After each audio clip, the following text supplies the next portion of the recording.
again for 6 minutes now that I'm streaming. Are you almost on? It's 5 o'clock, man. You got to start the show. I think my numbers are 4460.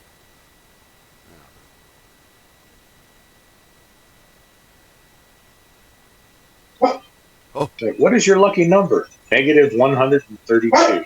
Negative. It doesn't rhyme very well, but it's a good number. It is a good number.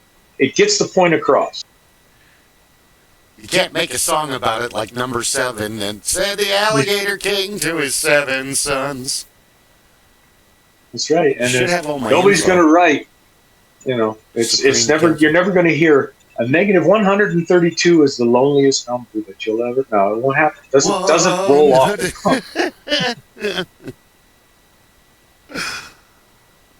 Yeah, it's not one of those. Oh yeah. It's like if you go back and you listen to all the songs from the 60s and the 70s and the 80s from the Electric Company and Sesame Street, they're actually pretty good. Yeah. Actually surprisingly good. Like I said... go ahead.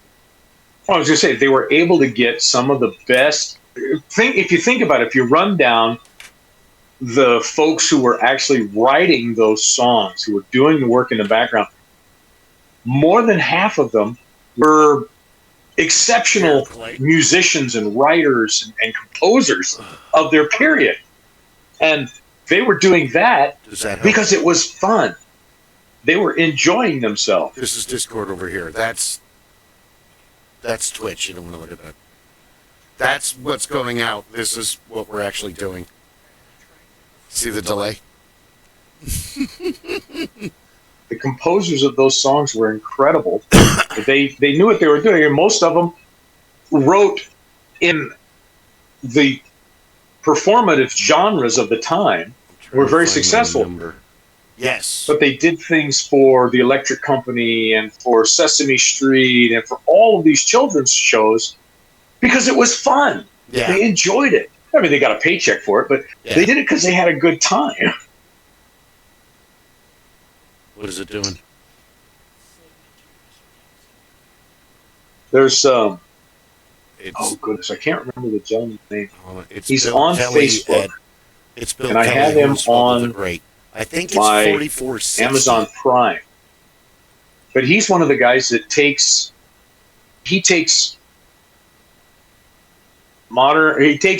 songs and then he has AI convert them into classic soul, or he'll have soul songs and he'll have them AI convert them into heavy metal. Nice. And the guy does it. He's an incredible job.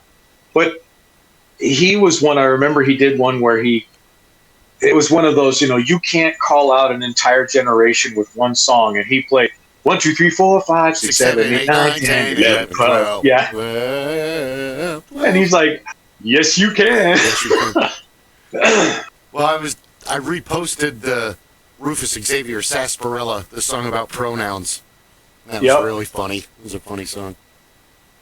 I would love to see You did? the Schoolhouse Rock stuff get redone once again. They did it in the late 90s, the early 2000s. They had heavy metal covers of the Schoolhouse Rock.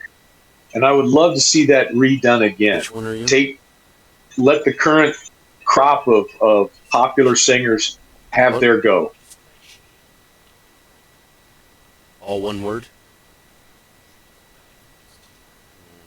Okay. Sorry, we're trying to figure this out. No worries. No results found.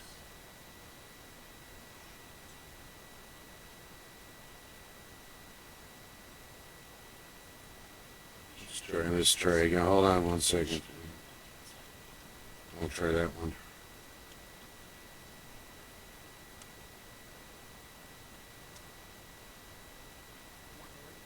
One word. Let's try it that way.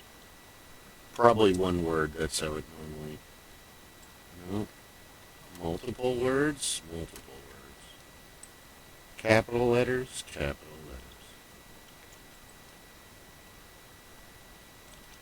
Sorry, Rob. No worries. Gretchen is having a hard time getting into her chair. Oh. So I'm Sweet old setting baby. up her blankie so that she feels like she can. Chloe, Come here. what are your numbers? Come here. Say on them.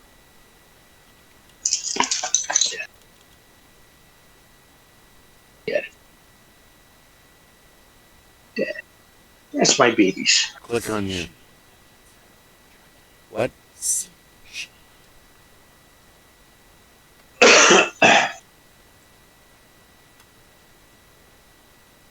Chud?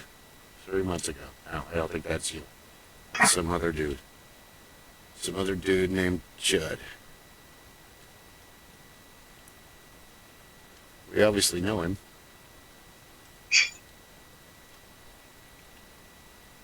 I thought you said Chud for a second. I was like, are we going to really bad horror movies of the 90s? Yeah, Chud was great.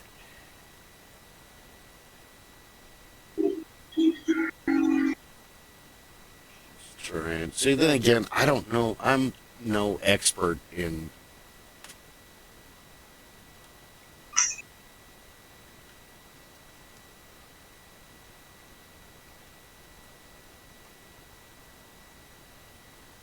It might be all one word. Boom. Check on. Don't look at my screen. Look at you. You're not going to find it on my screen. I don't see you yet. Okay, boom. There you are. Finally, it only took us, what, 3 episodes to get you on the fucking show? Technology! Rock and roll doctor, you're on here. Go ahead, caller. Hi, long-time listener, first-time caller. Hold on a sec. Okay, yes, that's quaint. Thank you. I'm going to the Nugent concert, and Yeah. I'm taking some. Taking some Quaaludes and some. Now, how do I invite him to?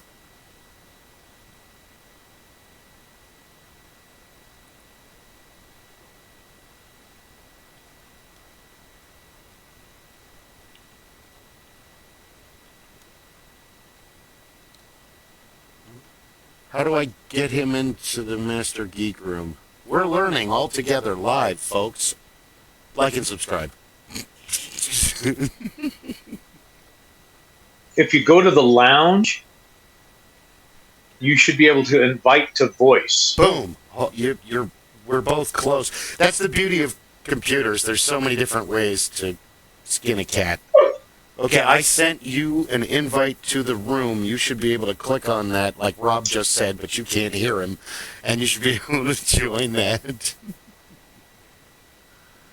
He was talking, but you couldn't hear it. So go to the invite to voice. Okay, I see what you're saying. I'm going to invite both. I'm going to send both, Rob. I'm going to do it your way and the way. There, I sent you another invite to the Supreme. Answer them both. Crash the system. Wreck it. Wreck it. Both are good. Both. Always both. I love it when women go, do you like this or do you like that? Like tongue. Yes. Of course I like both. They're on you, Are right? you going to call? Are you calling the police? No, that I like both. The cops aren't involved, are they? The local. That's right. What are you doing? No paperwork. Yes. I feel Join. good. Why won't it let you join? I sent you an invitation and everything.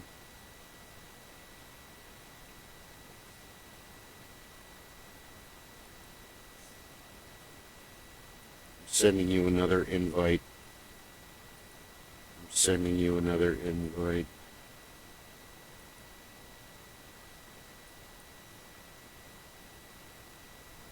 How about now? Can you hear me now? Can you hear me now? There's that mosquito that's biting us. It's behind you now. Why won't it let you join?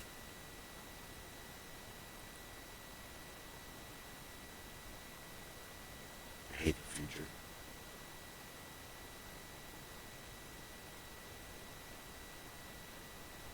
It literally shows on his phone where it shows our two pictures, and it says join, and he's been clicking join, and nothing happens, like watching a Kit Boga video when the scammers are trying to stop him from redeeming the cards.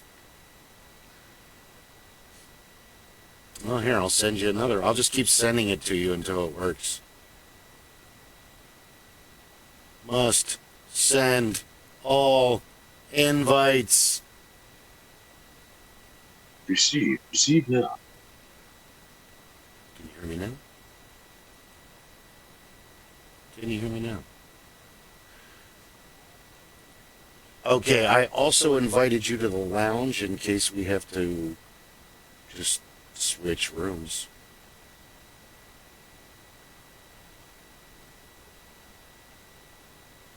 Nothing is...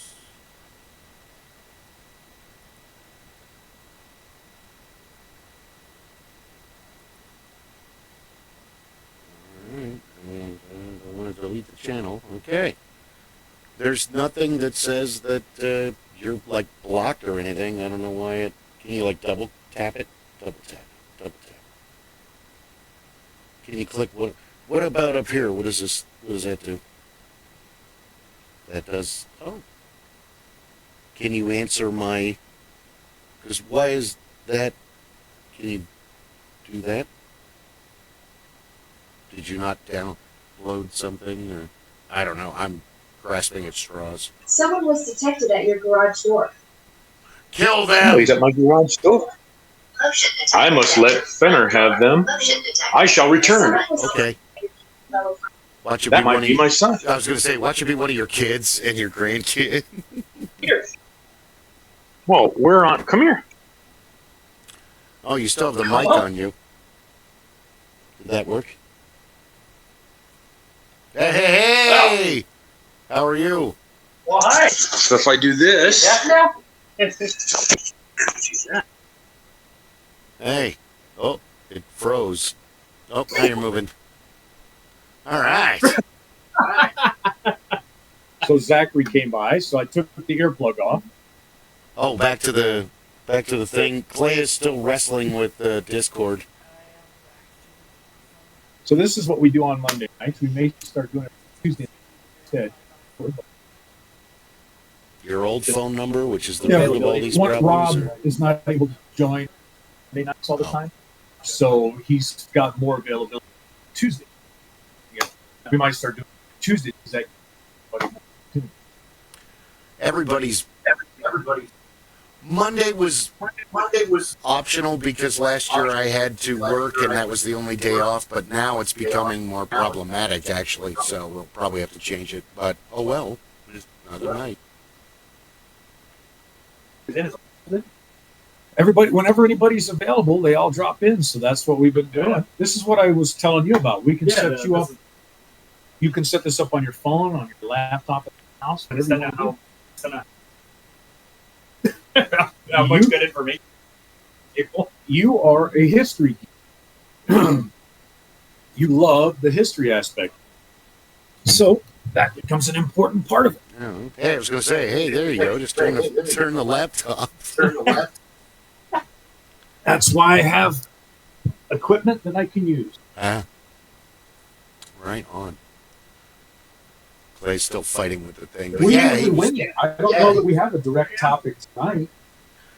we were going to discuss miniatures if he could get on there. I know that I was trying to get Carson on, and he was really busy. And then Clay is also a mini painter and Warhammer 40K enthusiast. So Clay does the Warhammer. The Warhammer. You got to see first. I had a blast. He does a lot of board games too. It's the largest collection of Catan boxes I've ever seen. Nice. See, and Isabel is now starting to get. I gave her dice. She got those for Christmas. She was very excited. I gave her the figures, and the figures were mostly wizard, a couple of dwarves, and things like that. She's like, "Well, which characters could be a paladin?" I said, "Sweetheart, you've got 3 wizards that are not wearing hats. One of them is carrying a spear, and he has a long cloak. That's a paladin, sweetheart. Yeah, pretty much. No, we could do. They Willow and Beth and Chip can't make it on Saturday morning, but they could probably do another night, or another day. So we'll have to figure something out. Yeah. Yeah, I 'Cause talked I'm to Phil about Sorry, go ahead. that. What was that? Isabel's excited about the potential of more games. Oh, yes, on the 10th. We'll have to talk a little bit louder. I've got a microphone. We can get all kinds of really great feedback. Go from the diaphragm.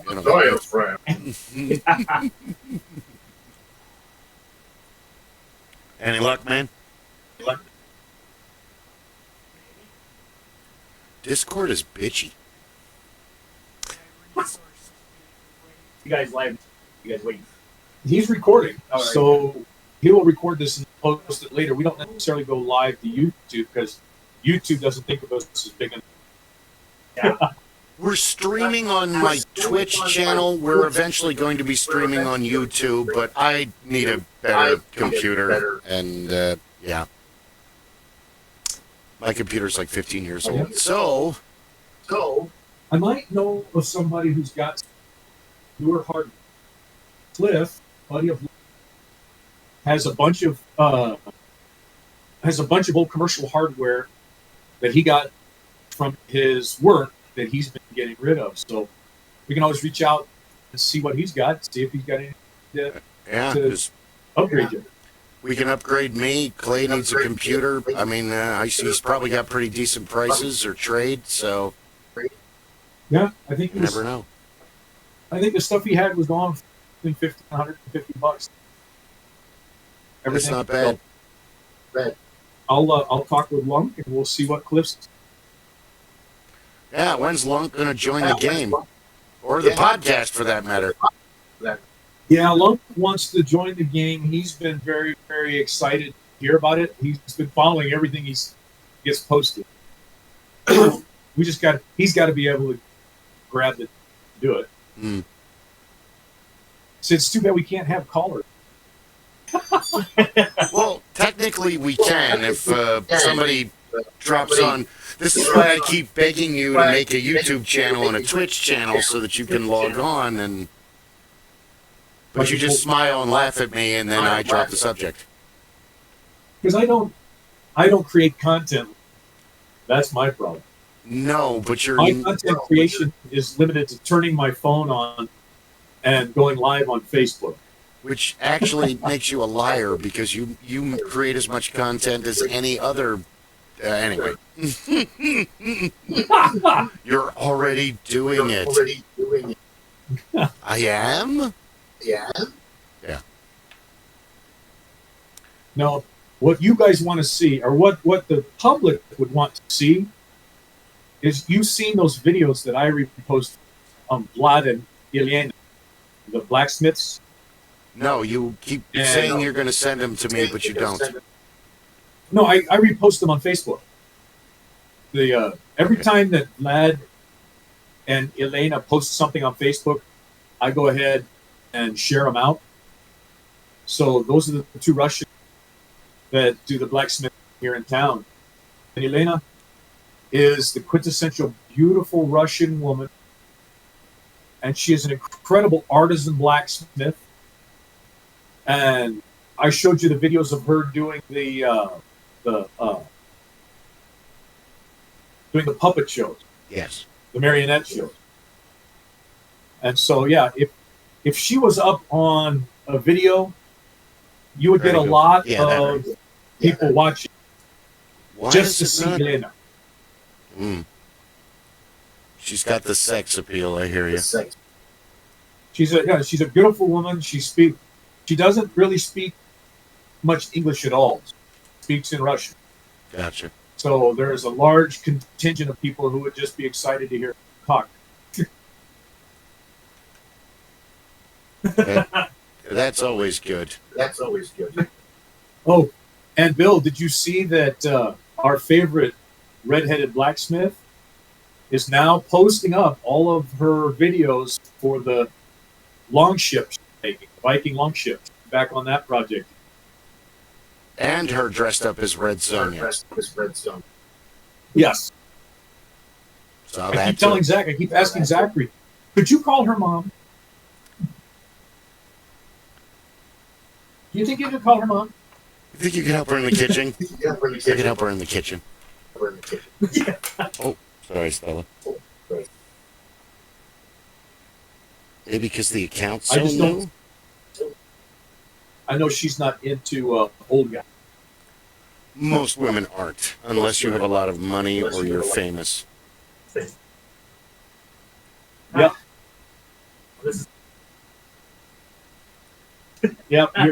You are in. There's nothing better after this. You're right. You are coming to your peak. What?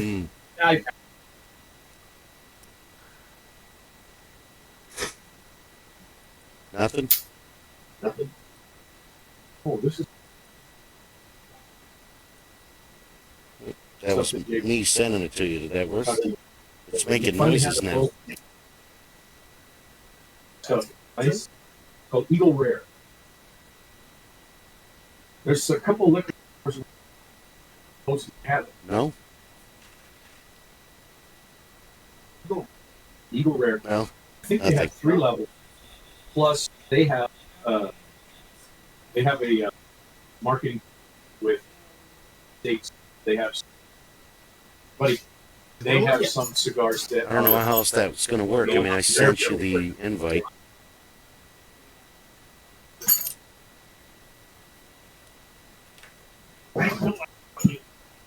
All manner of technical fun tonight. Fenner finally realized that Zachary's here. Oh my goodness! Oh my goodness! Worst guard dog ever. I love you. I'm so glad you're here. When did you get here? I'm gonna go grab this. Come on. I will be right back. So talk All right. amongst yourselves. I'll give you Talk a amongst ourselves. We are having all kinds of fun technical difficulties, and while that's going on, days of the year, National Pepper Pot Soup Day, which is, what's his name, during the Revolutionary War in 1777.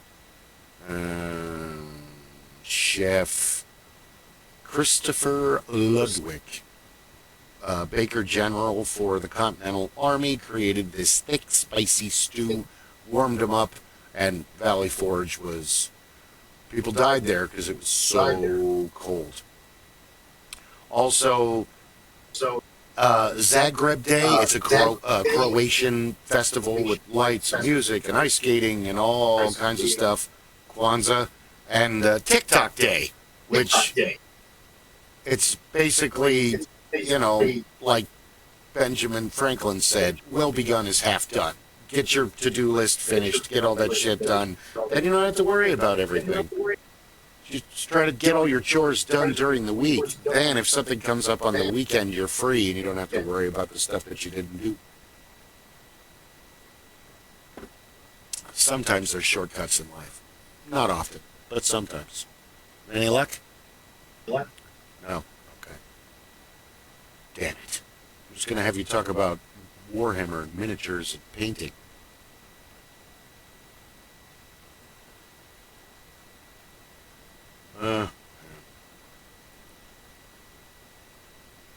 So yeah, kind of weak for days of the year for today. I don't know why it's not working, but yeah. Okay, let me get rid of this, and then our next D&D session for Castles and Castles and Crusades is going to be January 10th at Rob's house there, not in his cigar room because it's way too tiny to fit all of us in, and hopefully Clay will be able to join us with Ed and I and Chris and Rob and Nathan and Zach and Isabel. And yeah, again, I was trying to get Willow, who is also 11, and they've never played before. I forced Beth to play when she was a kid, when we were kids growing up. But Yeah, she hasn't played since she was a teenager. So that's always interesting when people haven't played for decades and then they play again and they're like, "Oh my god, I remember that." And they're like, "Yeah, that's an obscure rule, but yeah, it's fun, isn't it?" I think that Dungeons and Dragons teaches you more skills than it does just its fantasy role playing, because there are so many factors that you need to play the game, and some people come with those factors, and they're you don't have to explain anything to them, and they understand waiting their turn and working together and being a team. And then there's those people that they don't realize how self-centered they are until they play a role-playing game with a team, and then they're like, "Oh wow, I have to like totally help everybody and get this all done and work together." And say, "Well, yeah, otherwise you're not going to make it out of here alive, all of you. You're going to have to make new characters and lose all your stuff," which is super annoying. But it also teaches math, algebra, all kinds of physics. It teaches reading, writing. It allows you to learn that you cannot go through life with just one plan. All of the games, all not just Dungeons and Dragons, but all of the games teach you that you can't go through life with just one plan. That you need 7 or 8 backup plans to get the hell out of the area and get out of there. Because no matter how well you think you figured it out, stuff always goes sideways. Like, "Oh, I finished the trap. Oh, that was just the first trap. Oh no!" You know, now everyone's dead. Oh no! Make new characters. Because that's the death of the party, is really when the game ends. But the game rarely ends with the party being completely wiped out. Usually the game ends because, he can't make it, she can't make it, they can't make it on it, I'm too busy, we got to pick another. And then eventually it's like, "Why are we doing this? No one's ever here." Oh, did Zach take off?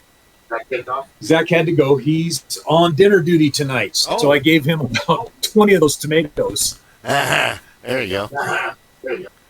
And it literally shows, when you click on the room and it says join voice, and no matter how many times he clicks on that, it won't do it.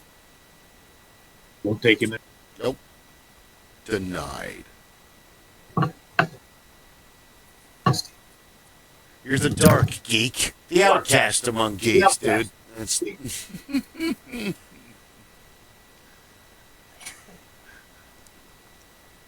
It's not the dark web. It's the dusk web. The dark web. The dark web is for the really bad guys. The dusk web is for those of us that are just kind of dabbled. The dusk web. I'm just going to hang out in the shallow end. It's okay.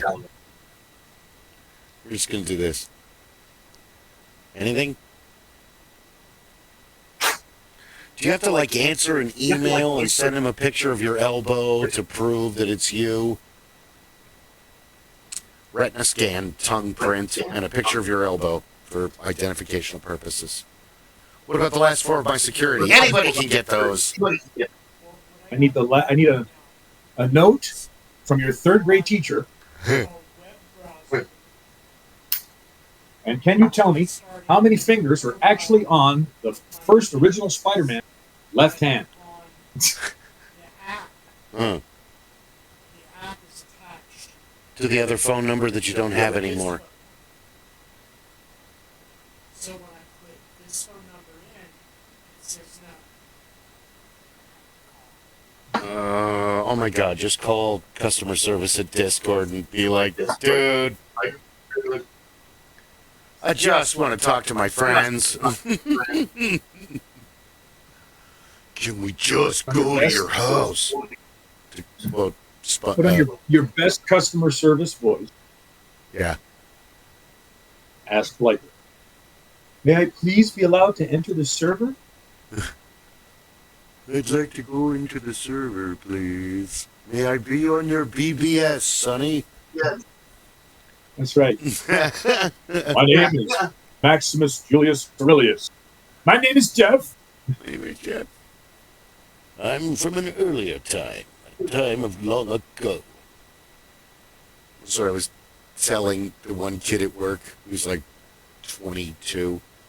So why do you think Gen X is so patient? Why do you think? I mean, like, not all of us, obviously, but we're used to 2 to 6 weeks for delivery, 48 weeks till delivery. Oh, okay.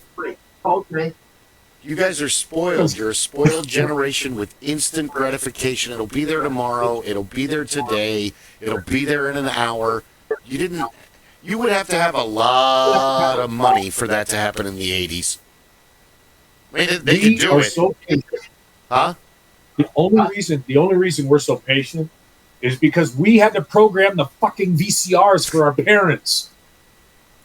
And the clock. And the new television when it came out. That is true. We became the remote control when the batteries wore out.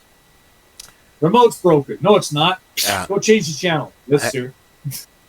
I remember my father made a big deal about buying the first VCR, and it had a corded remote.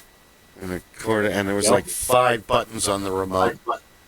And he was so proud of that. And that is still working in the house. Because he just kept fixing it. Oh, this resistor went out. I'll just order a new one from China, and then I'll solder it on the... Okay, working again. Grandpa had the Betamax top loader. Yes. So it would open up, you put the tape in, and then you closed it down with the... He had a Zenith. You remember the original Zenith remote control? Yep. It was only 2 buttons, and all it literally was a clicker. Yep. Because all it had was the little cricket button inside, Yes. and it made a tone that the TV picked up. And so it either went up or down. Yeah. Exactly. That was to this day. That was the coolest thing as a kid. Anybody that's born in the 30s, 40s, or early 60s still refers to the remote as the clicker. Where's the clicker? Exactly. I can't tell you how many times I heard that growing up. I have no idea. I just got here. I was at work. Yep. Ask Kids Beth. will never I don't know. know where it is. Kids today will never know because they don't get cricket. Remember, as kids, we had cricket. And that was a cool toy to play with. You could play with that thing all fucking day long until your parents took it heard away it from for you. the 4,000th time and took it away.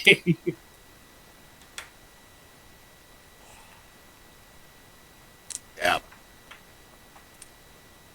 That was we were talking about that, and he's like, I have noticed that. It's like you could just stick us in a room, and we're like, okay.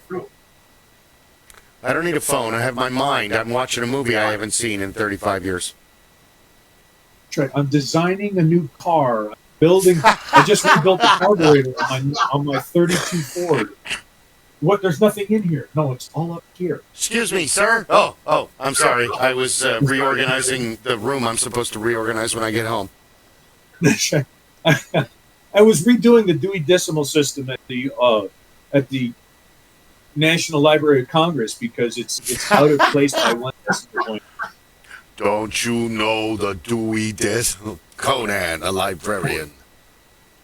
I love Weird Al. We can't talk about Weird Al enough, even though we talk about him all the time. No, I'm looking forward to... we need to play the games in my hallway that belong to Ed. The Roman one, the World War II one, and the Shogun. But he said I had the Shogun game. He said never could find anybody to play it. You got a bunch of people now. Clay's down for it. He's already been asking me questions about him. Scott wants to play. So that should be interesting when you get a bunch of people who have different personalities together to play a game. They're either going to get along or yell at each other for 5 hours. Both things are good for ratings. Yeah. See, those games were really cool because they were Risk on steroid. I mean, it's not a first person game. It's not a tabletop like Dungeons and Dragons. You're not a character. You are massed armies. Yeah. You get to play. It's unit tactics, and then it has options for intrigue. You can have assassin. You can have all kinds of other things. There's different board games that Clay and I were hurry up and log on so you can get into this discussion. Yeah. Or you should probably just follow us on Twitch and put the ear plugs in, and I'll just turn the camera, and then at least you'll be able to hear. What you have to do, Bill, you put your speaker on the computer and your microphone. I tried so that you guys can both hear and talk. I tried to plug. Okay. Everything's been in a state of flux constantly at my house since, 1997 when I moved in. But now, after the ex-wife and the youngest child moved out and Clay moved in, I have really been going through everything, and I have made probably 6 trips to Goodwill in the last month and a half, because they were out on the 14th, 15th? Yeah, month and a half. Because life changes. Yep. And everything you donated was worth $199 or less. Exactly that. That way you don't have to have any receipts. Are you on Twitch? Oh, okay. So he's got, because he unpacked all his stuff and he got it all together, and he was, hey, take a look at my board games. Fuck yeah, I want to take a look at the board games. And he's got Ticket to Ride, which I've always wanted to play that. And everybody says it's a good game. And the Catan ones. Also, you got that Risk, Future Risk. Was it Risk 4022 or whatever? 2210? I think I played it once, but yeah, Risk in Space. It's Risk in Space. Oh, that's the wrong song. Only if I can be in charge of the swine trek. Tune in next week when you.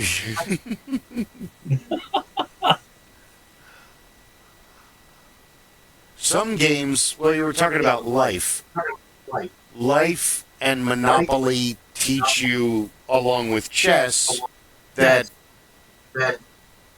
all of the things that you do have consequences. In Monopoly, you run out of money. In chess, you run out. In life, that game just gets harder and harder as time goes on.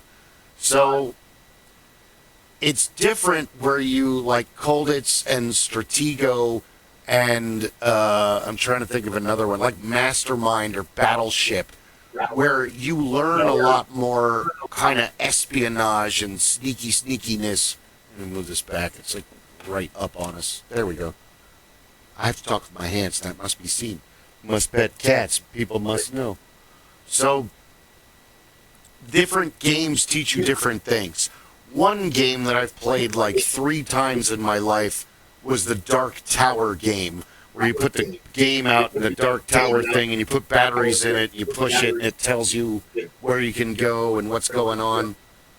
And it spun and made noises, and then it would stop. And sometimes you would get treasure, and sometimes you would fight monsters. Because I have the original Dungeon board game that I got in 81, I think, or 82, whenever it came out. Because it was one of those, oh, he likes that Dungeons and Dragons crap. This is from that. Look at him there. Look what Santa brought me. It's got a dragon on the front. It's got a dragon and an elf. He loves that crap. You know. So I think different games teach you different protocols for handling different situations that you're going to need as an adult, that you're going to need at the store, that you're going to need at the... I hate saying it this way, but this is kind of the same kind of genre. The problem with all of the first-person games is that there's too much crossover, and now you've got people, I thought I was in a game. Why would you suddenly be in a game when you were in your car? Like 20 minutes ago for an hour. Yeah. So you've got the whole... When you're playing a board game, it's not over until somebody wins or something happens. When you're playing on the computer, you can just pause it or log out at any time. So, in my opinion, that's why you have a lot more of the, oh, I just had a panic attack, I had a shutdown, this person flipped out. Yeah, they're so used to being able to pause and run away and stop and run away that real life is hard. It makes you sweat and cry sometimes. Right, you're not allowed to do a hard reset on real life human. No, you're not. Unless you're a paramedic. But that's a whole nother story.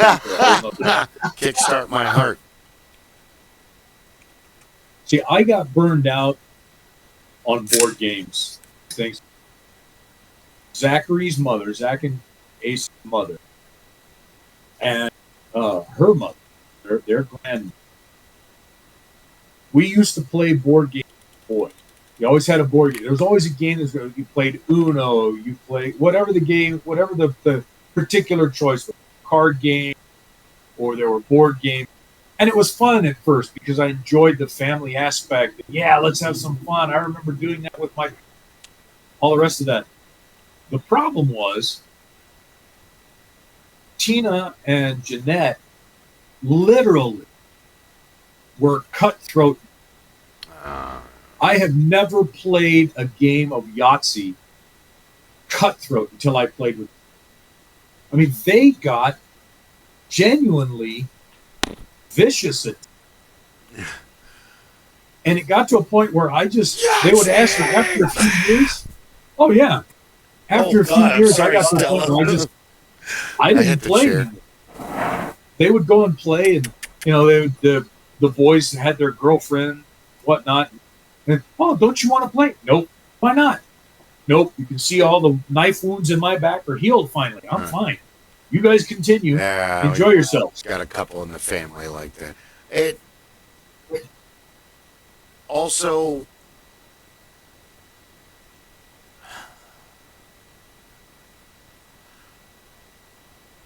You get to know a lot about a person psychologically when you play a lot of board games with them. Yep. Or cards, especially cards. And we have so many methods of entertainment nowadays, and the phone and everything. A deck of cards isn't a whole weekend of entertainment anymore. To play gin rummy and spades, and then, we're going to play pinochle. Well, you need a whole different deck for that. That's a different kind of game. And the phrase according to Hoyle isn't used half as much as it was, in the 60s or the 50s. Well, according to Hoyle... You can't play that on that. You have to call this first. Yeah. It says here the rules for Pshaw are, Yeah. Pshaw, Ren. The boys were big poker players.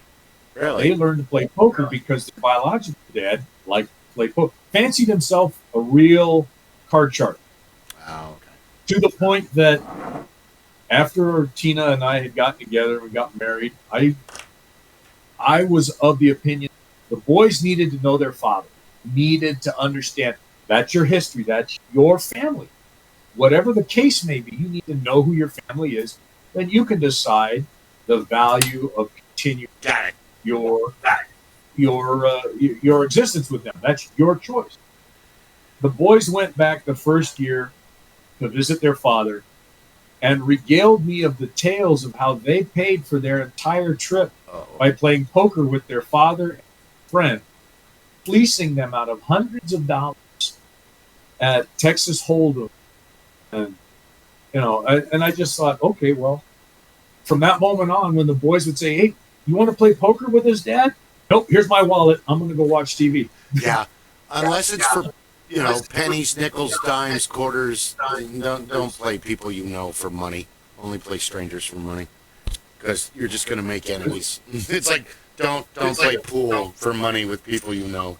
Don't do it. When we used to go up to the ranch, we played poker at the table in the kitchen. And we played poker for bullets, quite literally, because you had 38s and 357s and 45s and 30-30s and 30-06. So you had all the denominations you wanted. And it was all Grandpa's bullets anyway.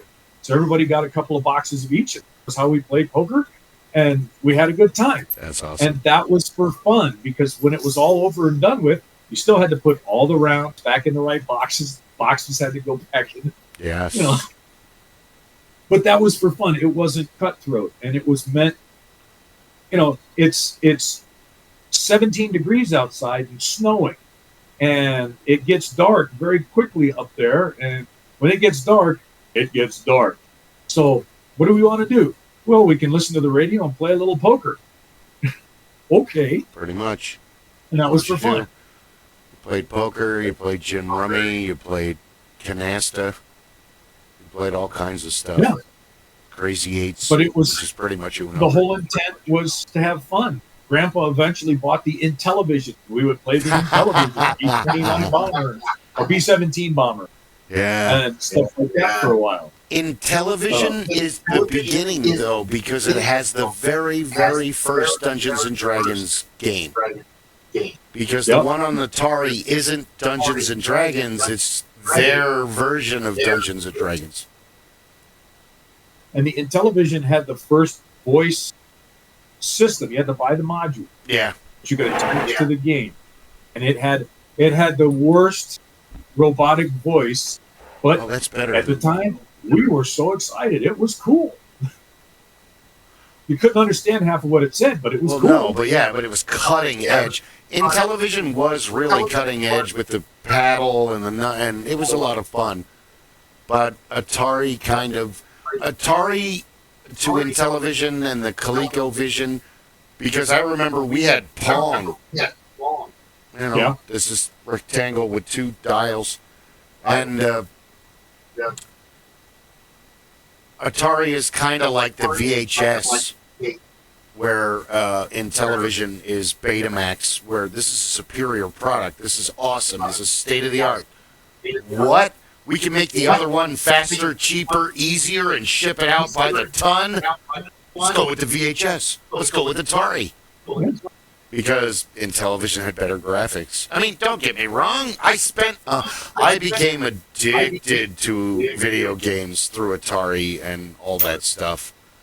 And back then, nobody understood what that was. So, Oh, yeah. And like you said, Atari understood. Atari understood that all they had to do was put their product out at a price point that was 25% to 50% lower than the competition. Yeah. And they could sell volume.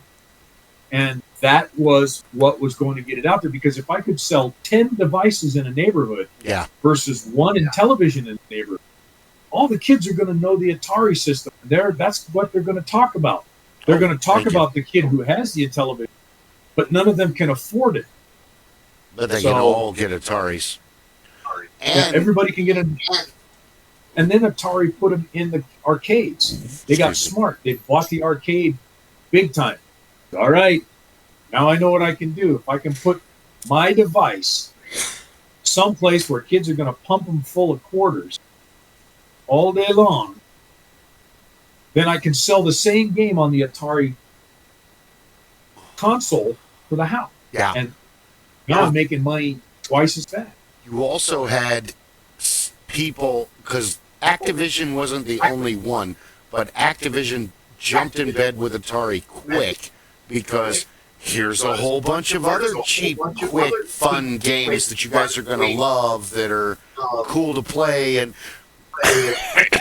Atari did it right because there were more multiplayer games for Atari than there were in television. Not that there weren't, because there were, but there were just more.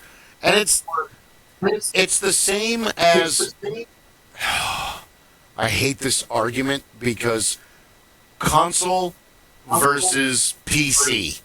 And this has been going on for 50 years, 40 years. Because I love my PC, but it's only a multiplayer game system online. I don't think I have any multiplayer games where I could sit and, two people, which was kind of big in the early 90s. They did have a couple games where you could have two people sitting on a keyboard and it was literally divided down the middle, and these are your keys and these are my keys, and you work this guy and I work that guy, split screen. And because GoldenEye by James Bond showed the world once again, because there was a game before that in the 80s, but I don't remember what it was called, where you could kill each other all day long. But GoldenEye was revolutionary because you could hunt each other and kill each other. And oh my God, geeks and nerds would spend days killing each other in the game. Well, and then it became, as it became, relatively speaking, as it became less expensive to get a network hub. Yeah. Then you could have your friends come over and they would bring their desktops over. Then you could have a gaming party, because now you were running a shared experience through your own internal network hub. So you could bring in many people as had a licensed game copy or a copy that you crack, and you could hook them all up and they could share through this distributed network without having to go online, without having to do all the rest of that. That became a thing for a while. Oh, Everybody had a desktop. Everybody had a monitor that they could read.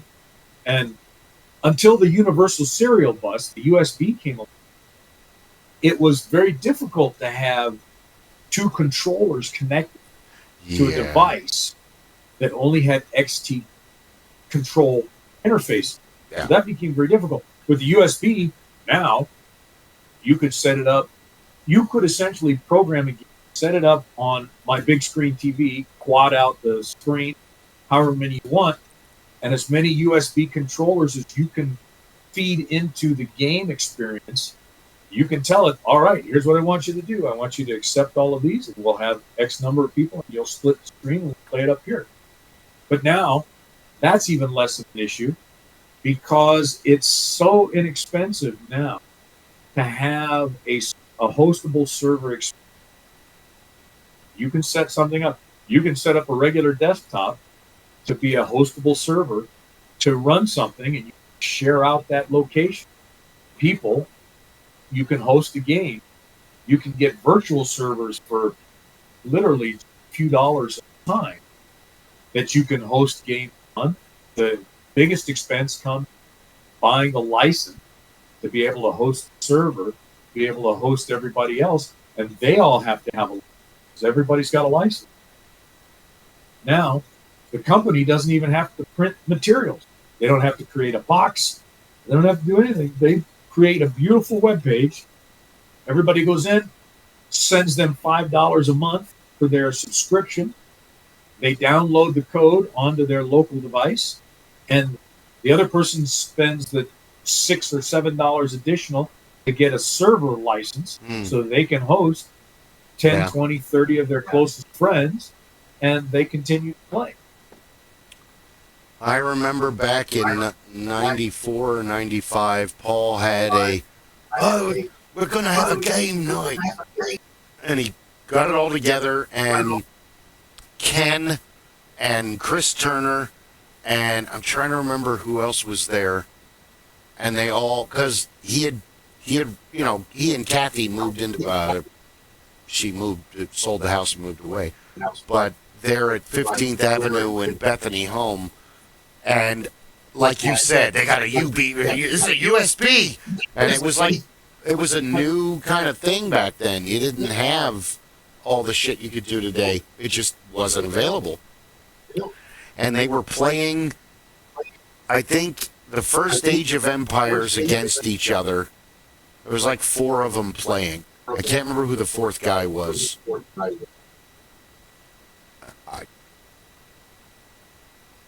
Because I remember Jim, who Rob keeps trying to bring into the game, he was actually there for a couple of the game sessions.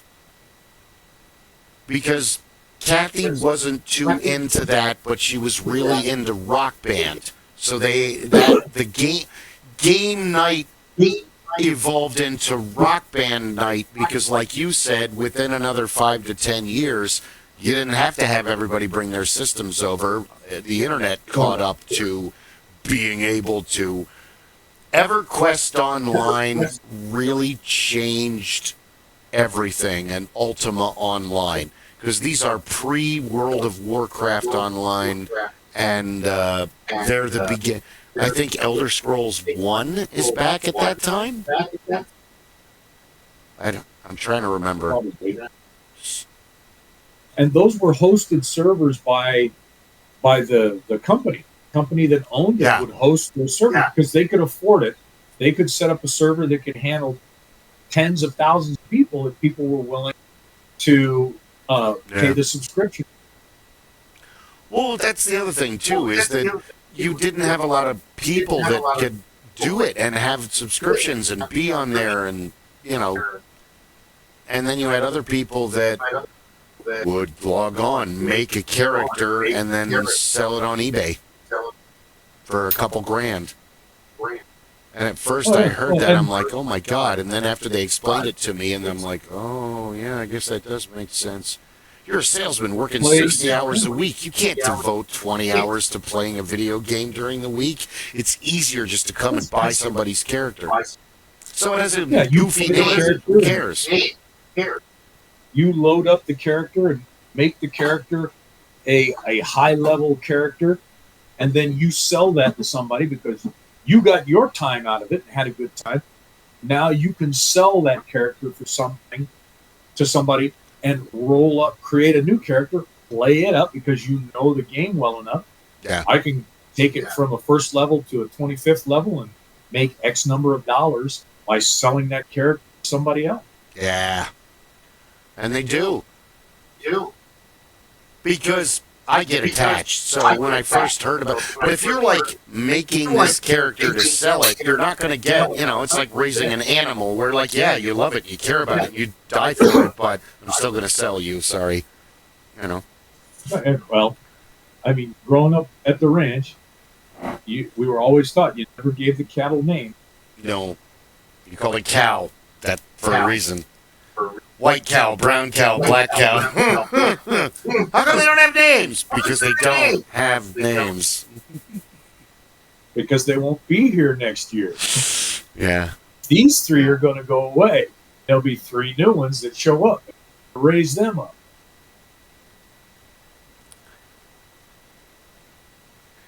The only thing on the ranch that got names other than people were the dogs. Oh yeah, well dogs are they had jobs. Dogs are family and they have jobs, but in a sense of the working of the farm, they are kind of tools. They They're are lovable, employees. cuddly tools. Yeah, they are. They are employees. They kind of That's are. the end of it. I knew people up in those areas who had dogs that were numbered Oh, rather than named. Dog 1, dog 2, dog 3, because that was what they needed. Job. next door the renters have a dog named Seven, so same premise.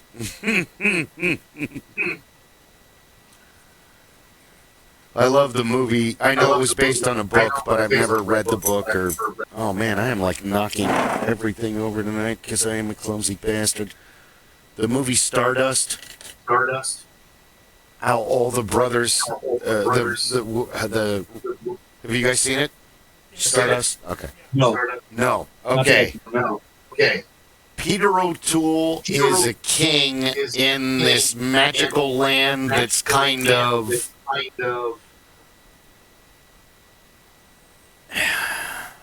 If you go through the right arch in our world, you end up in their world.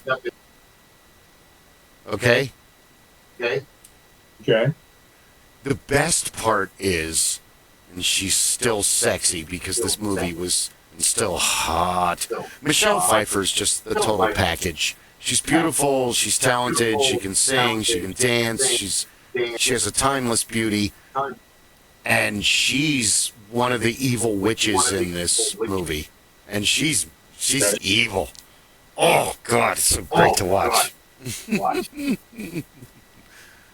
But to be king, you have to kill all your brothers. Yeah. So kind of the last one standing gets to be king.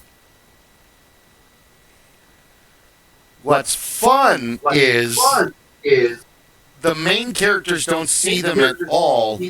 But as the movie goes on, and there's 9 of them, or there are 9 brothers, because there's Septus, and their names sound like numbers. And the main character, you follow him, he gets into this world, he gets wrapped up into the main, a star falls out of the sky, and everybody in the enchanted world wants this star. The witches are going to use it to become young again and powerful again.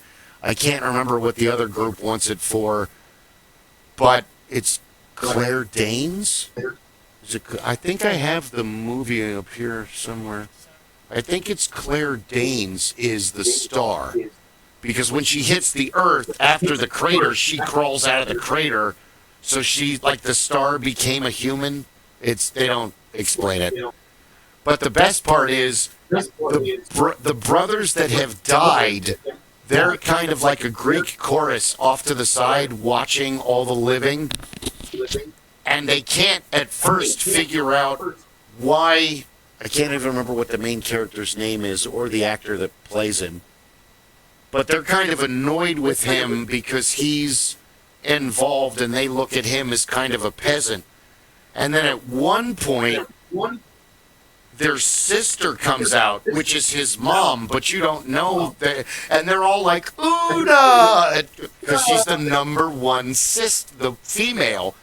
And that's why the main character is involved in all this crap, because he's actually part of this magic world he didn't even know. Because to him, his mom is just his mom. Really, in the other world, she's like a fairy tale princess from, she's like being Sansa or, It's a Greek tragedy. It is. That has been made into a medieval fantasy. Yeah. Nice. And Michelle Pfeiffer's trying to kill everybody, and she's just awesome. She's one of those, she's like Gary Oldman or so many other actors, or Paul Giamatti. I like seeing you as a bad guy. I like you as a good guy. Just be you. Just do a good performance. Get into the role. Lose yourself in it. And that's what you expect from, we've been watching Michelle Pfeiffer for a long time, since Hollywood Nights. Paul Giamatti, to me, is the ultimate Greek narrator. So the one-person chorus. He's the ultimate to walk you through a tale. Be somebody who interacts, but also who can break the fourth wall and say, let me take you to this part. Let me carry you through to the next step. Hold on. You said break the fourth wall. So I wouldn't mind seeing him as Richard III if they did another modern rendition of it like they did with Ian McClellan in the Today is the winter of our discontent. And they're like, yeah, because he's like a fascist Hitler. They love him instead of hating him, and it's like, dude, he's the villain. That's because, Faust and Richard III and Deadpool and so many others, you're rooting for the bad guy. Go! Like watching Natural Born Killers. We're like, yeah, kill them. Cut up those twins. There's two films I would love to see made. Mm. I would love to see the opera Which one? Faust. The opera Faust. Oh, the Dr. opera. Faustus. I would love to see that made into a modern film. So, obviously, it doesn't have to be a musical, opera, or anything else, but take that story and carry it forward and make that a modern film. But the other one that I would love to see, there was an independent comic that came out for a while in the early 90s called Faust. And the character, the singing the slasher. lead character, yeah, he was essentially That's Wolverine taken to the psychotic. yeah. That's a porn, Rob. We can't. That's That one. We're now getting into I would rated love to X. see that film made, but you couldn't make half of it because it would be too graphic. I have good news for you. They did make a version of it, but it's toned way down. But it's essentially the exact from the comic, where he works with M, and that's the devil. It's Mephisto, basically. Yeah, and he's lost his mind. He's more often than not, he's in a psychotic haze where he's seeing all of these things that don't exist or that are invisible to the real world. For those viewing at home, you should not be letting your kids watch this show, and definitely do not let your kids get a hold of this comic book just for a public announcement. There you go. When I was buying them, they had them in the restricted section. You had to be 18 years old to see the comic book. Yeah, like Demi the Demoness from Steve S.S. Crompton, our local hero who did Legenta, and I have his boy. He gave me his DVD. I bought it for him. Hey, you got to support local artists.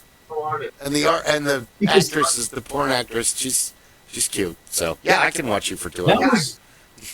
That was a lot of the stuff that many of those were similar to what Spawn was going to be, but they never wanted to take it to that level. They didn't want to destroy their ability to sell the product. Yeah, they wanted to make it cutting edge, but they wanted to make sure that they could still sell it to the widest market, and that was something that they had spoken about. Yeah, let's go one step. Those guys Let's go one step further, because you're exactly right. And Stan Lee has talked. Come on, baby, Stella. She was sound asleep on the chair, and when I got all animated, my elbow hit the chair and woke her out of a sound sleep, and she took off. Rewind the show. You'll see it. Stan Lee's birthday, 103 years old this year. Oh wow. Well, the problem with the code and the beauty of the code is you can't do rated X stuff. Why? It would be awesome. Yes, it would be awesome, but children read these. And do you really want your 7-year-old nephew knowing about orgies? And no, you don't. You really don't. So it's a double-edged sword where we need the code, because you don't need your children knowing about things you don't want them to grow up too fast. On the other hand, Marvel and DC have the same problem, because you have the code in effect, but you're taking all of these different mythos, from the Christian mythos and the Catholic mythos, from the Greek mythos, from the Nordic mythos, from the space mythos, from other. So you've got all these different bad guys, and I mean, Thanos tortures a dude for his entire life, and this just goes unchecked. There's no holy interference. There's no salvation for the guy. The guy ends up ending himself, but they don't come out and say it. They allude to it because I think that's. Don't quote me on that one. But you have to be an independent to do a story like Sin City or The Crow or Cry for Dawn. Cry for Dawn. Not just Cry for Dawn. Well, Witchblade, or how about? Okay, excuse me. I only know about it through. Big Mike talked about it a lot out at the campfire at Fair. But there was an X-rated comic in the mid '80s called the Brat Pack, and it was kind of heavily influenced by DC. And the more you read about it, it's like this is all of the darkest, like the Pro and the Brat Pack. The Pro is actually lighter, even though it's about a prostitute that gets superpowers and has to save the world and deal with her infant child all at the same time. And even though she has superpowers now, we are what we are. She kind of can't stop being a prostitute because she has a drug problem. But with the Brat Pack is a group of superheroes that are like the boys, but the first issue starts off with them all getting together and deciding to kill off all of their sidekicks so they can get new sidekicks to torture and punish. And like the main character of the Brat Pack is a character called the Minx, and he's basically like gay Batman or gay Wildcat, only has a lot more gadgets, and it's all, but Yeah. It's weasel themed instead of because minks are basically weasels, ferrets. So, I mean, there's some dark shit out there. There's a lot of comics that are fucked up. The whole Preacher thing is dark from the beginning to the end. The Cowboys from Hell walked the line. They never fell over the line. But boy, they wanted to walk close to it. Everything's been so charged lately. I didn't want to talk about a bunch of dark shit, but hey, here we are. Well, even Sin City. Sin City is filled with rape and murder and oh god. Yeah. Same thing with the League of Extraordinary Gentlemen and the Watchmen. The Independent had the opportunity to do what Stan Lee tried to do as much as possible with Marvel, and that DC was always 2 or 3 steps behind, and that was a humanizing of these superheroes.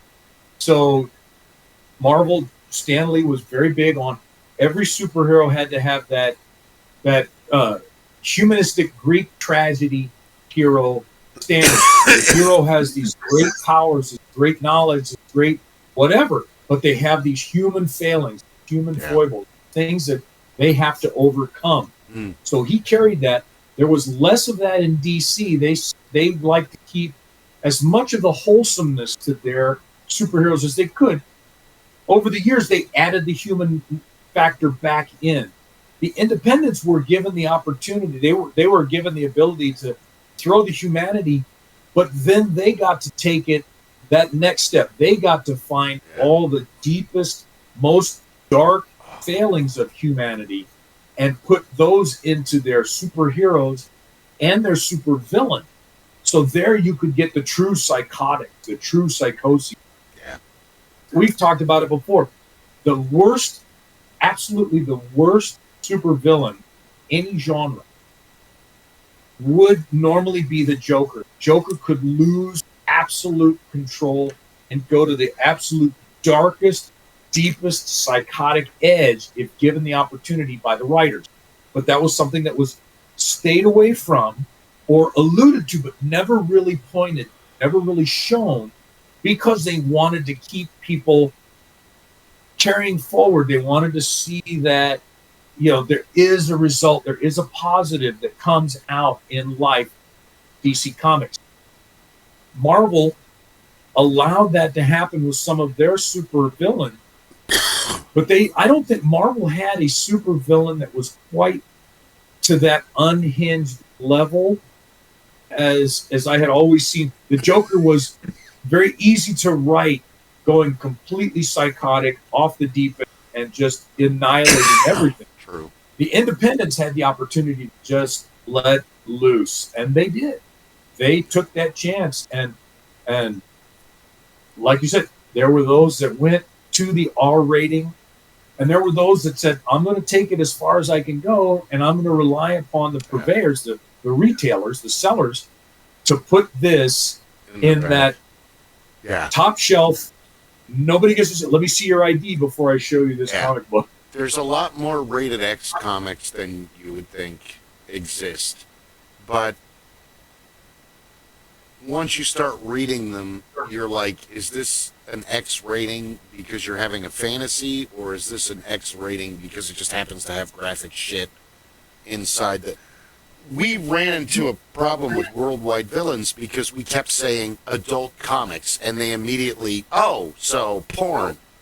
Well, no, like Sin City, but we're not going to do as much rape and just more violence and swear words. Yeah, we don't show the rape, we'll show the murder. We'll allude to the rape, we'll allude to the others. They're not drawn into the comic book to the same level as, taking some of these other ones to, and there were a lot of independents. I haven't, to all of you out there, yes, I'm a gray-bearded old man. I'm not the creepy guy that's in the corner at the comic book store looking for the X-rated stuff. So you like the comics, huh? Yeah. I haven't been into a comic store to purchase any comics probably in 10 or 15. And that's how long I have been away from the printed page, which is kind of disheartening to me because I really enjoyed a lot of the independent stuff, but I liked the independent stuff that was retelling of the, I used to have a lot of the retelling of the Asian mythos. So there were a lot of the Chinese retellings and Taiwanese retelling, Japanese and Korean retellings of old ancient stories of the great heroes and demons and all the rest. I really enjoyed those. I had a great time reading those. The other ones that I liked were the independent takes on some of the classics. So when they brought back the Shadow on the independent side, when they brought back the Phantom on the independent side, so they were giving the license, they were writing them, they were having a good time with them, but they were taking them to the next degree. They were no longer those comics 40s and the 50s. They were taking them further. So they didn't necessarily go out under the DC or the Marvel nameplate. They went out, they would show up, I think, under Dark Horse and some of the others where they could get away with more. Dark Horse and Top Cow and Image. Because you could allow that, and they would license or give, you guys can use that because we're not selling line right now. If it comes back, we reserve the right to get it back. Yeah. It's interesting which comics take off and which ones don't, and then you have the other ones that they push and push and push and push, and it's like, dude, nobody's buying these. But we're going to push it. We're going to insert this character, and we're going to run with it. Okay. But you do know the public is not keen on this character, right? No. We're just going to use this character. Okay. We're going to beat this character to death and then beat it some more. Yeah. And it isn't just one, and it isn't just... Marvel and... Oh, go ahead. Go ahead.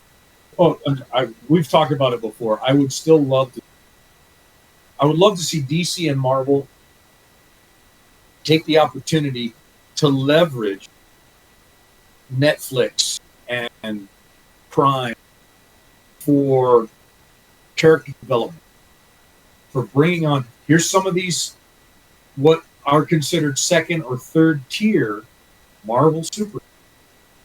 Bring them in, 1 hour episodes. Let them have an opportunity to play and work amongst each other and kind of develop. And then when they've developed, now you've got an opportunity to take the Black Cat. And suddenly the Black Cat now gets to show up in the full-length motion picture side because she's picked up the background. She's picked up the people because now they've developed the character. People want to see it. We want to see where this character goes. We want to see where she... But they're not taking those opportunities. No. Somebody else won the Powerball $1.5 billion. But if I had won, I would have gone to Marvel and go, look, you guys are doing this all wrong. you need to make a set that's an interchangeable New York set that you can put landmarks in, because time-tested, Netflix approved.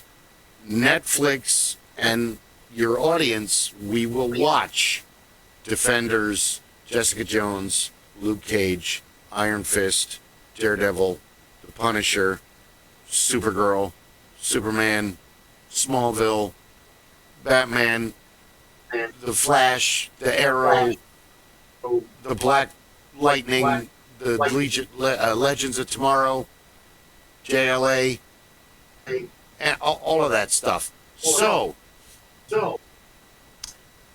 let's go build a set. Mid-60s New York. Put a bunch of cars there. Not all of them even have to move. And we'll do Spider-Man. I mean, I don't... If you've only got 28 pages of comic book 32, including the front and back cover, and then how it... See, the problem is that television goes by minutes. So you would probably take the episodes of Spider-Man 1 through 15, 1 through 20, and make a whole first season of the original Spider-Man, because these episodes exist on the internet, but a lot of people aren't familiar with them because nobody has Spider-Man #1. That's thousands of dollars.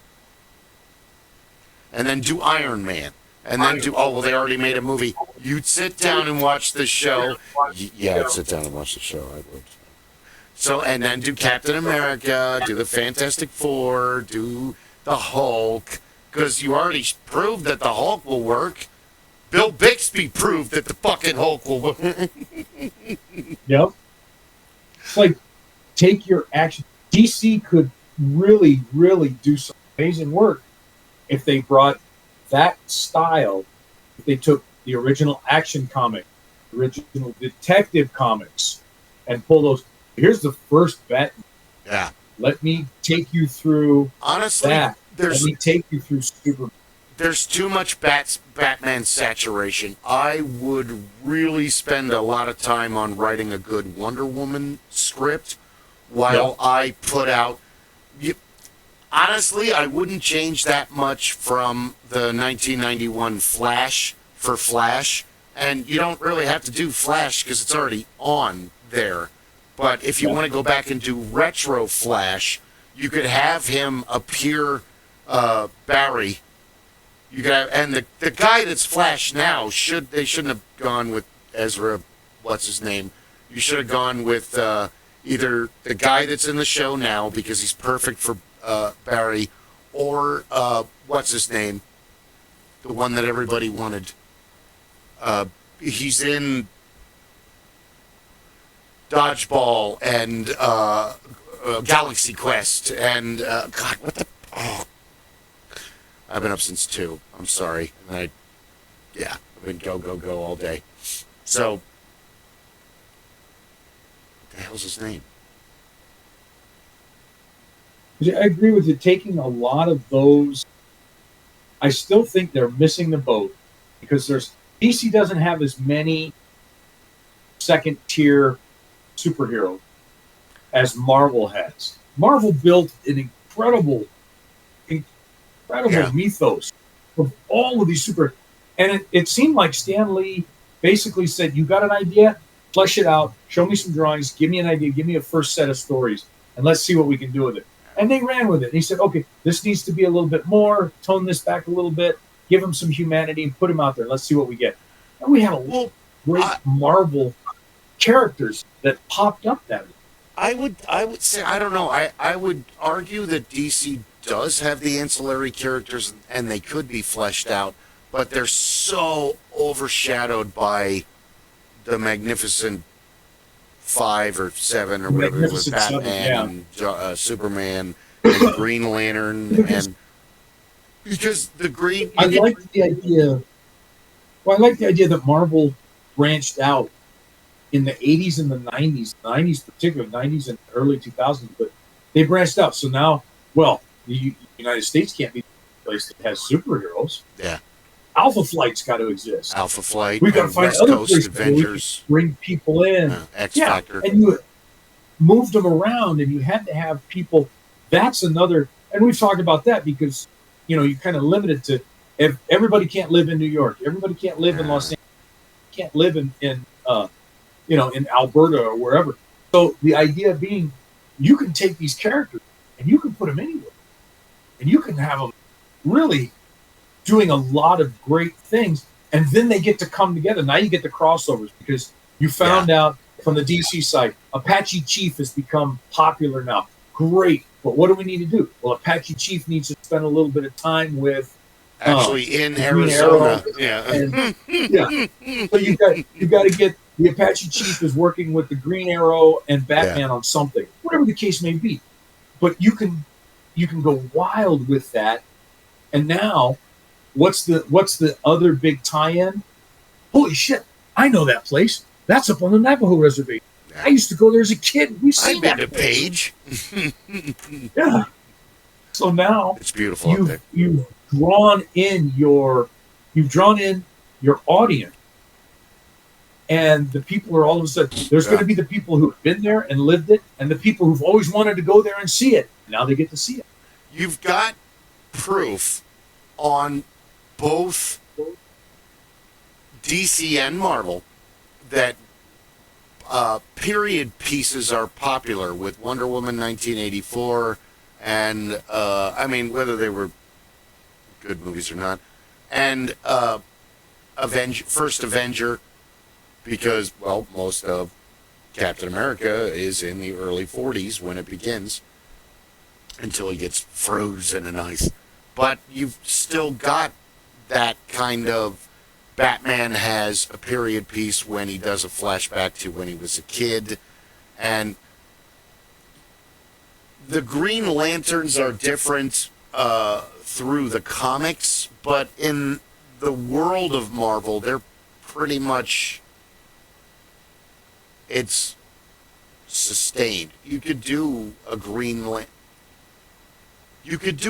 Lantern story on Netflix, but it brings up the same problems as the Silver Surfer, where very little of the story actually happens on the Earth. The rest of the story is out in space, deep space. And then if you're going to do that, why bother with Green Lantern? Everyone hated the Green Lantern movie with Jeffrey Rush and Ryan Reynolds, and it was okay. I mean, Hal Jordan's kind of a stuffy smartass. He's a test pilot. I mean, it was okay. It was a good idea. Yeah. The execution was poor. The CGI was okay. Could have done a lot. Could have done a lot better. Yeah. But then again, it would have been better if he had it would have been better if they had started out in a JLA kind of situation, and then he gets hurt, and then he has a flashback while he's knocked unconscious. I think that would have been a better movie style to introduce Green Lantern. Because otherwise, you have to do a lot of backstory to explain Oa and explain the Guardians and explain all the... And it's the same with...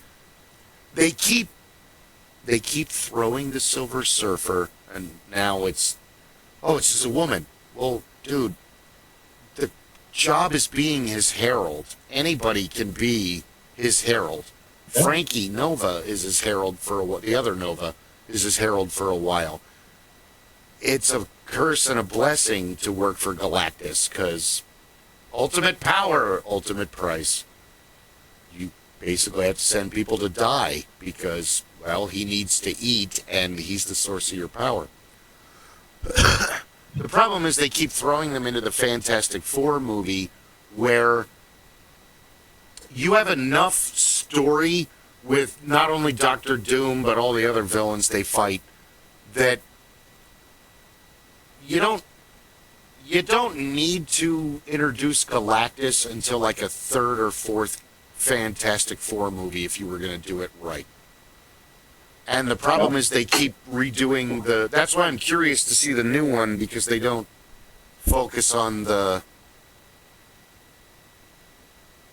cosmic rays as much as they do in the last two reboots. And in the second movie with the Silver Surfer, they introduce him, but they kind of keep Galactus as kind of this cosmic cloud, you know.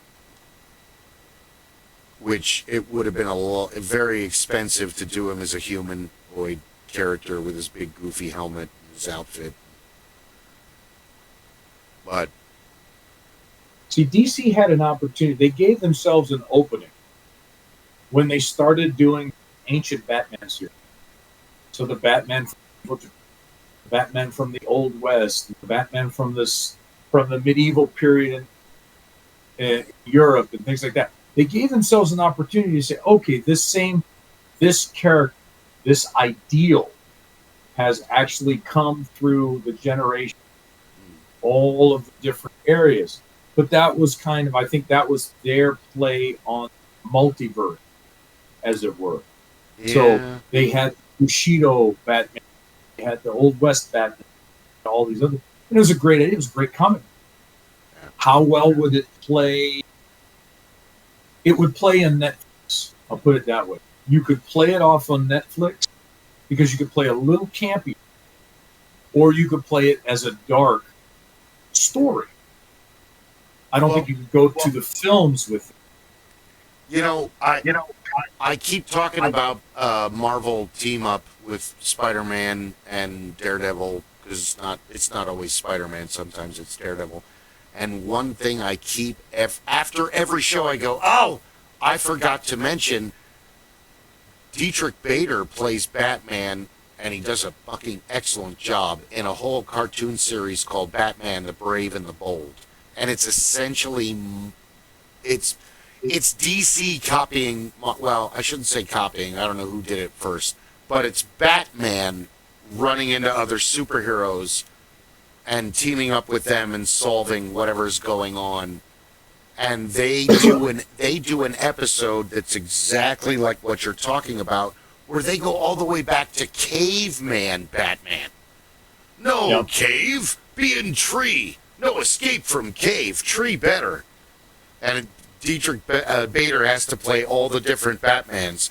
The one from the Middle Ages, the one from the old... Oh, I don't know what you're talking about. I ain't no Batman. Where's my mask? Yep. He's another underrated actor that doesn't get enough fucking credit for... I mean, people just remember him from Office Space and the Drew Carey show, and it's like, he's actually got quite a range. Those are some great opportunities for these characters to develop your fan base. Because when you pull some of those things in, you're going to develop a wider fan base that is not necessarily going to be homogeneous, and they're not necessarily going to be the ones that are going to go to the theater. So the ones that are going to show up to the theater are either going to be hardcore for this character, they want the 2-hour immersion, or they're newer, younger, who are coming into it, and now they're being brought to that. My dad made me come here. The Netflix stuff is what lets you draw in the folks that what would become more of regional. They're going to watch. They're going to see these. They're going to be interested in certain aspects and may pick up. They're going to be more prone to pick up the onesie-twosie marketing tie-ins that you want. So if you do Cowboy Batman, where's that going to play? Wyoming, Montana, the folks that are the Yellowstone New Mexico, fan, all of this, Arizona, California. They're going to go crazy for that stuff, and they're going to enjoy it. They're going to buy the baseball caps, the T-shirts, and the keychain, stuff like that. But you're not necessarily going to get a $100 million weekend on Cowboy Batman 2-hour, 1 hour and 48 minutes at the local theater. You're not going to get that necessarily. but you're going to get all the other tie-ins because now these are the people that are watching. And so Cowboy Batman, Coors is going to be interested in buying a commercial or a placement that particular episode. All of these, any of these product lines are going to be more than happy to buy a placement into that program. And if you I have 5 episodes. You want to buy a placement? Placement's going to cost you $200,000 an episode, and you got 5 episodes, and you just got free stuff because this is non-commercial. Well, no, I can't say that now because Netflix does have now, and so does Amazon Prime. So you can get the placement that come along with these, and now you've got your product placement. So as you're carrying these different characters along, you're making these moves, you can pick up some of the regionals that brings you in money. The problem is they're looking, we used to make billions of dollars on this. Well, you can, but you're going to make 100 million here and 100 million here and 100 million here and 100 million here and 100 million over here. So I'd rather have 10 cents on them than scramble and scream that I want 90 cents. Because 10 cents on the dollar over the period is going to give me all my money back very quickly. I'm going to be very happy. I'm getting it every day. It's the long game as opposed to the instant payoff. Well, the way I love to point it out is in the personal computer battle that existed between Apple and IBM. Apple decided they wanted all the money. They were not going to license their architecture. They weren't going to let anybody else do anything. They wanted it all. They were going to take it all. So what ended up happening? They became a very niche market. The PC, IBM said, shit, I'll license this stuff to anybody. You want to build the chips? I don't mind. Build chips in Singapore? No problem. You do whatever you want. Sell these goddamn things as fast and as furious as you possibly can because I'm getting 10 cents for every one. So if Apple sells 1,000 computers and I sell 100,000 computers, I still made money. Yeah, I'm a happy person. I didn't have to invest in all the production. I got the license. My product is all over the place like cow pies in a pasture. Yum. That's delish. Cow pies. So that's just marketing 101. That's supply and demand. That's right. If I make it, that's what killed Sony's Betamax. The thing that drove Sony's Betamax into the dirt was that it was a better quality product. And you know who wanted it more than anybody else? The porn industry. Yep. As soon as Sony found out that porn was being recorded onto their Betamax, they fought that and withdrew license. They didn't allow any porn on the product. And so what happened? VHS said, oh, shit, yeah, you can record anything you want. You can record squirrel screwing for all we care. Go ahead and do it. You're going to get paid for it. I know a tree. Let's go.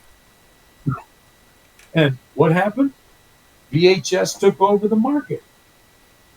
Laserdisc was a similar idea, not to the same extent, but DVD became cheaper, faster. Then Blu-ray technology became cheaper, faster, and the product could go out. And the people who owned the licensure for the product itself, for the design, the functionality, said, I don't care what you do with it. As long as you're not breaking the law with my product, I don't give a shit what you do with it, as long as you pay me for the license. Have at it. That's how that stuff made money. Porn. It's how we survive. Anyway. That, children, is how you make money. Find somebody who's willing to show themselves in a compromising position, willing to get paid for it. My new line of books, Kicked in the Butt by Love. That's right. It's Mr. Robinson, David.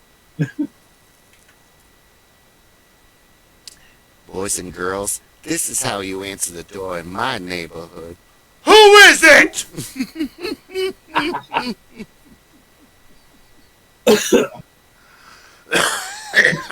Robinson, you get out of here right now. Did you sell my kid a doll baby with a cabbage with a head of cabbage on it. I better go, boys and girls. That's why I have a fender dog. I miss old Saturday It keeps Night Live. people at bay. When 130 pounds of black dog sticks his head out the front window, most folks take 3 steps back. One of my favorite now would be considered vintage Saturday Night Live bits was when Bob Newhart was on the show and they did the dating game, and Jane Curtin played a fat alcoholic, and they're like, we've got our 3 female and the lucky bachelor, and Bob Newhart literally has bags from the grocery store with celery sticking out of the top of them. And he's like, what is it? And he plays as confused. What's going on? And then, like, stage hands. But it's like Dan Aykroyd and Garrett Morris come and they take his groceries. He's like, wait a minute, I have to bring those to my wife. And they make him play the dating game. And Jane Curtin is like an old fat alcoholic, and Lorraine Newman is like a dominatrix, and Gilda Radner never talks, and she's like, and he ends up picking her, and she just like gets real close to him, and she keeps doing that where she's like, oh my God, I miss Gilda so much. She was so funny. Oh, yeah. And he's like, okay, Bachelorette number 2, if you were an animal, and it's Bob Newhart reading the questions, what kind of animal would you be? And she's dressed all in leather, and she's got a riding crop, and she's like, what's the spider, what's the insect that bites the head off after it mates? I believe that's the praying mantis. Yeah, that one.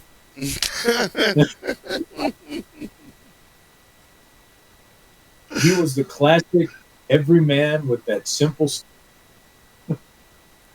Bob Newhart mastered that along with the dry, deadpan, and there's so many of those comedic geniuses that were awesome at that, like Eddie Lawrence and,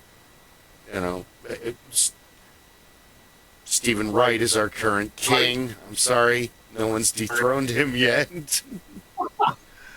Everywhere's walking distance if you have enough time. That's Stephen Wright.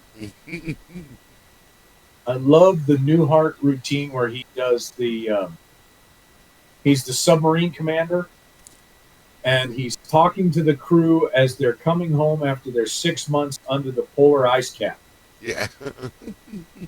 And the one part that I will never forget, I'd really like to ask you guys, we kind of miss seeing the XO.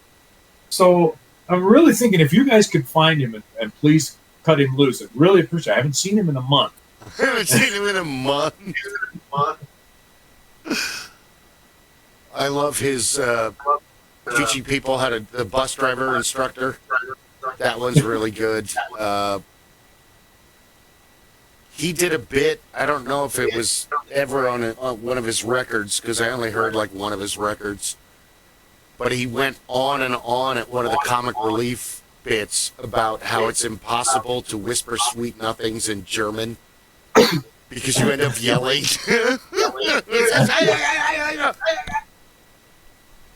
I don't speak German, but yeah. Yep, Was another so one of his like that. bits. And when Carl Reiner used to get with Mel Brooks, that was a dangerous duo. A long time ago. I'm trying to think of other Stephen Wright bits now. I like his story about I moved into this new house out in the middle of nowhere, and there was nobody around out in the middle of nowhere. And in one room there was a light switch that didn't operate any of the outlets, and it didn't operate any of the lights. So he would flip it up and down and walk around, and every time he would walk by it, he would flip it up and down about 50 times. About 2 weeks later, he got a letter from a lady in Germany telling him to cut it out.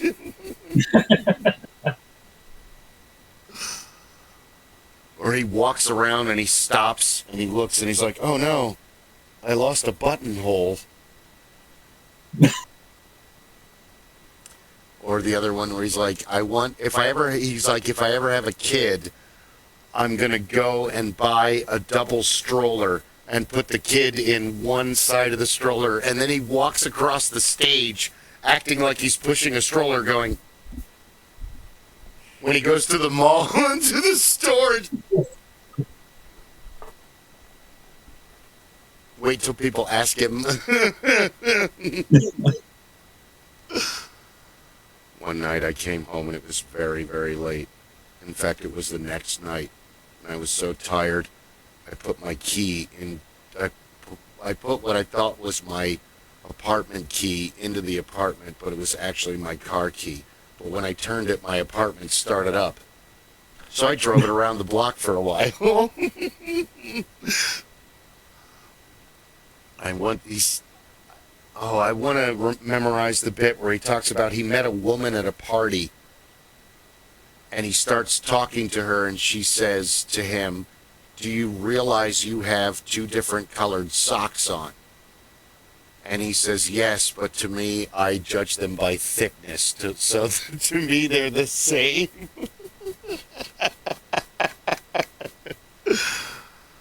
Everybody remembers him for I bought powdered water and I don't know what to add, but the sock thing is way more like fucking left field. Whoa. What? You judge socks by thickness? You can do that? You know.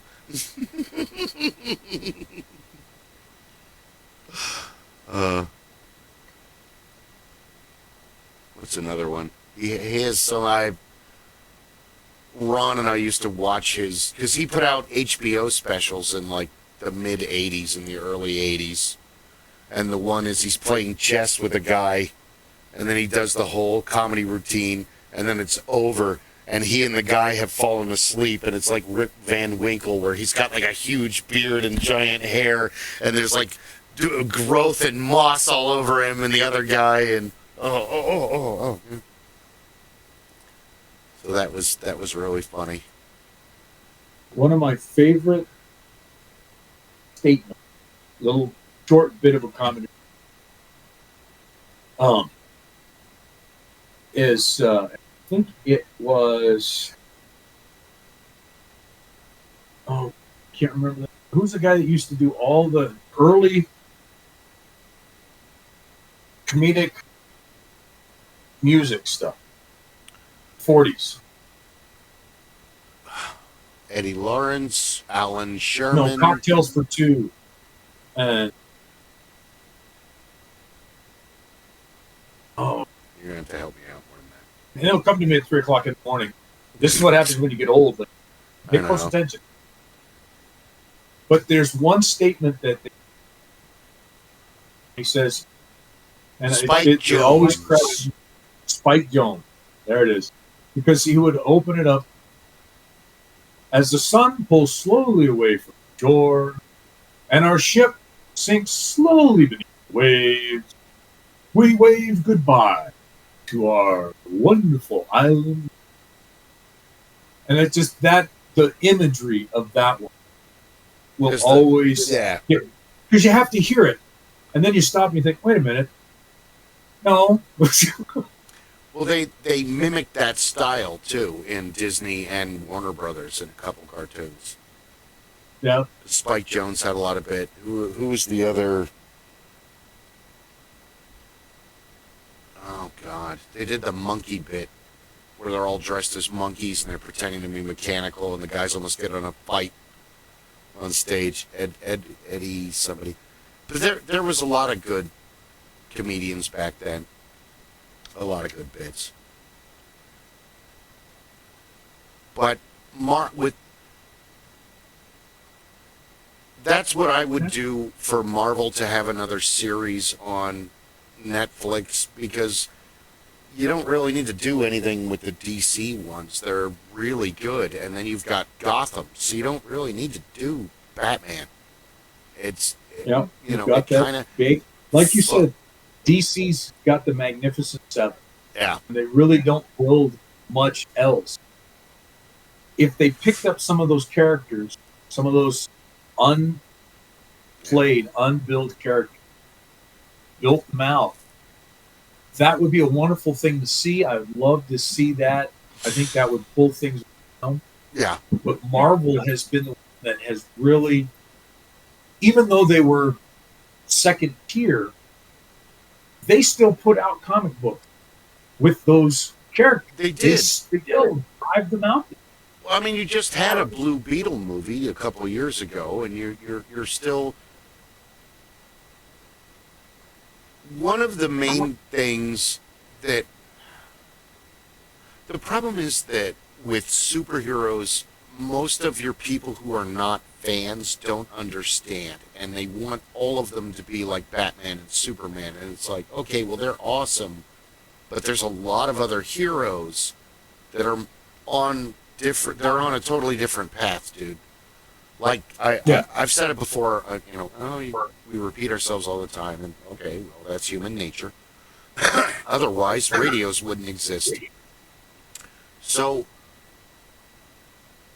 when Christine and I got together, and I was explaining comic books, and I was taking her to comic book stores because she was more on the manga side, because it's the same argument. I've seen this all my life, but where do I start the story? Oh, okay, well, let me explain the story to you really quickly. So one of her earliest questions to me, which, growing up and going to comic book stores and being driven to All About Books and Comics when I was like 8 years old, and then going to comic book cons, which have changed drastically in the amount of time that I've been, I mean, holy shit.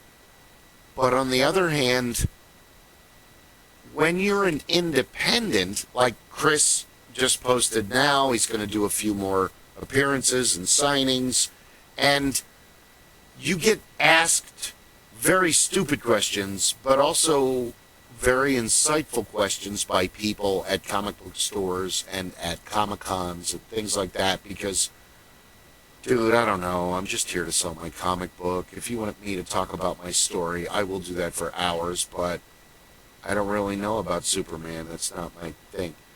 But one of the things that you learn is that a few people ask very smart people ask smart questions in an area that they don't know anything about, if they're confident enough to go, I don't know anything about this, so I'm just going to ask questions till I learn. And Christine's question was, so what does Iron Man do? I mean, is he out there stopping, you know, purse snatchers and bank robbers? And it made me think about that from a perspective of a person who didn't grow up reading comics, who grew up reading the classics and other, you know, preteen stuff that was available in the early 90s, or early 80s.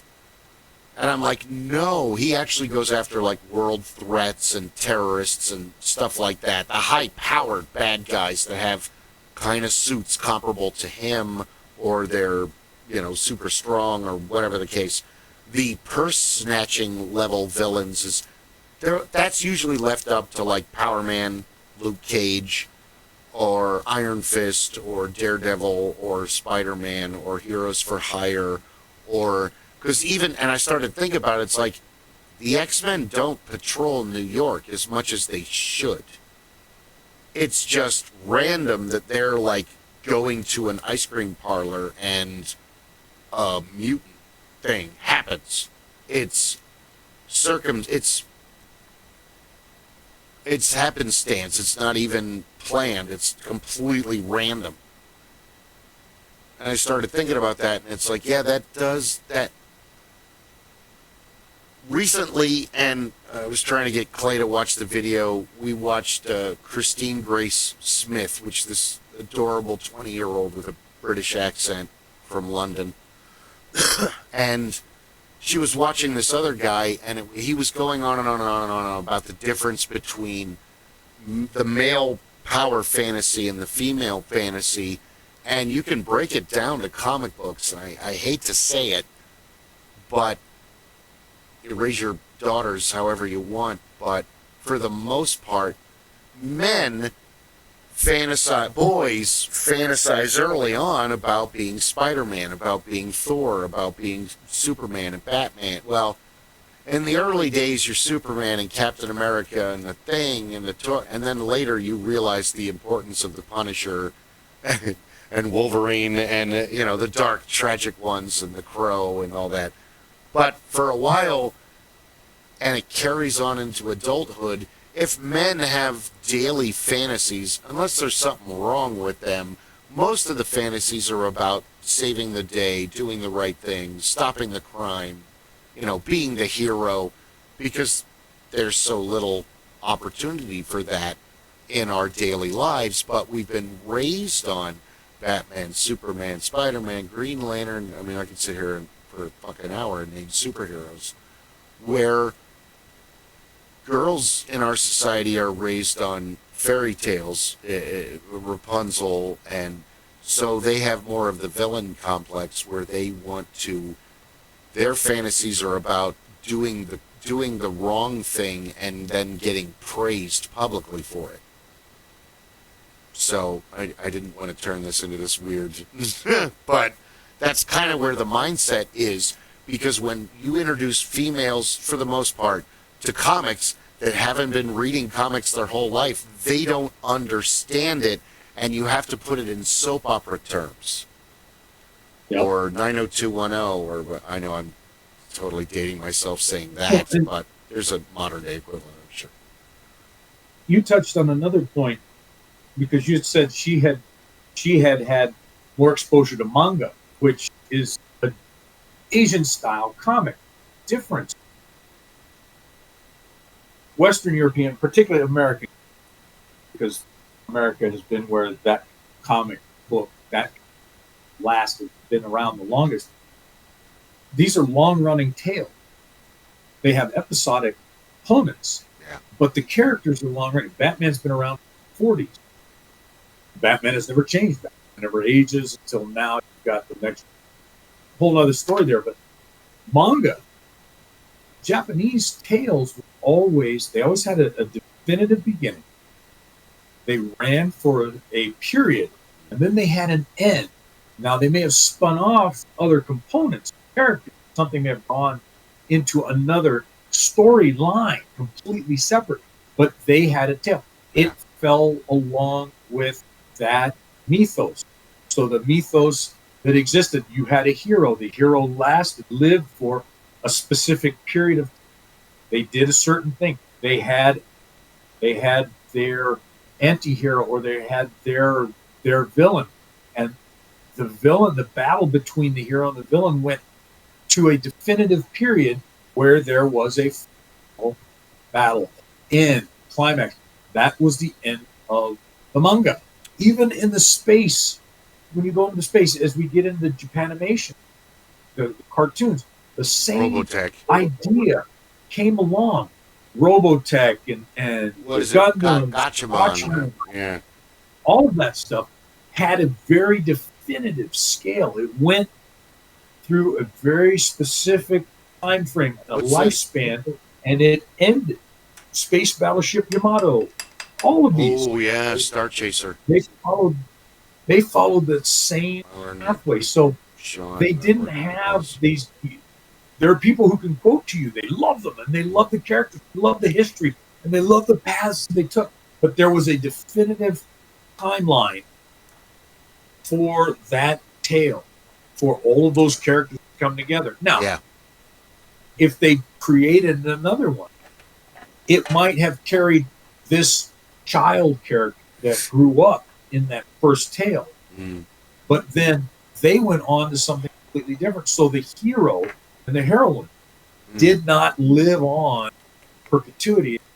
It didn't go on forever. They carried on. New people took on a new battle for a new purpose that ran a specific period. And that was the difference. So I can see where somebody who had perhaps grown up on a manga style, and they'd seen that, and they would be curious. And that's a perfect point. There's a beginning to each of those mangas, and you know where to go to get it. You need to learn this. Go get it. You could get the paperback, the full manga book. That was the entire storyline. Or you could buy the 5-book series. That was the entire series. So now you knew the whole tale. And then there would be another one that came out for something different. Yeah. You didn't see that in the comics. You saw, Weapon X was a short section for Wolverine, but Wolverine started much earlier. Wolverine still goes on. Batman, you had Detective Comics. That was the beginning. But then you've had all of these Batman gone on ever since. Superman, the Green Arrow, all of these characters have had this longevity. Hold on, let's back up.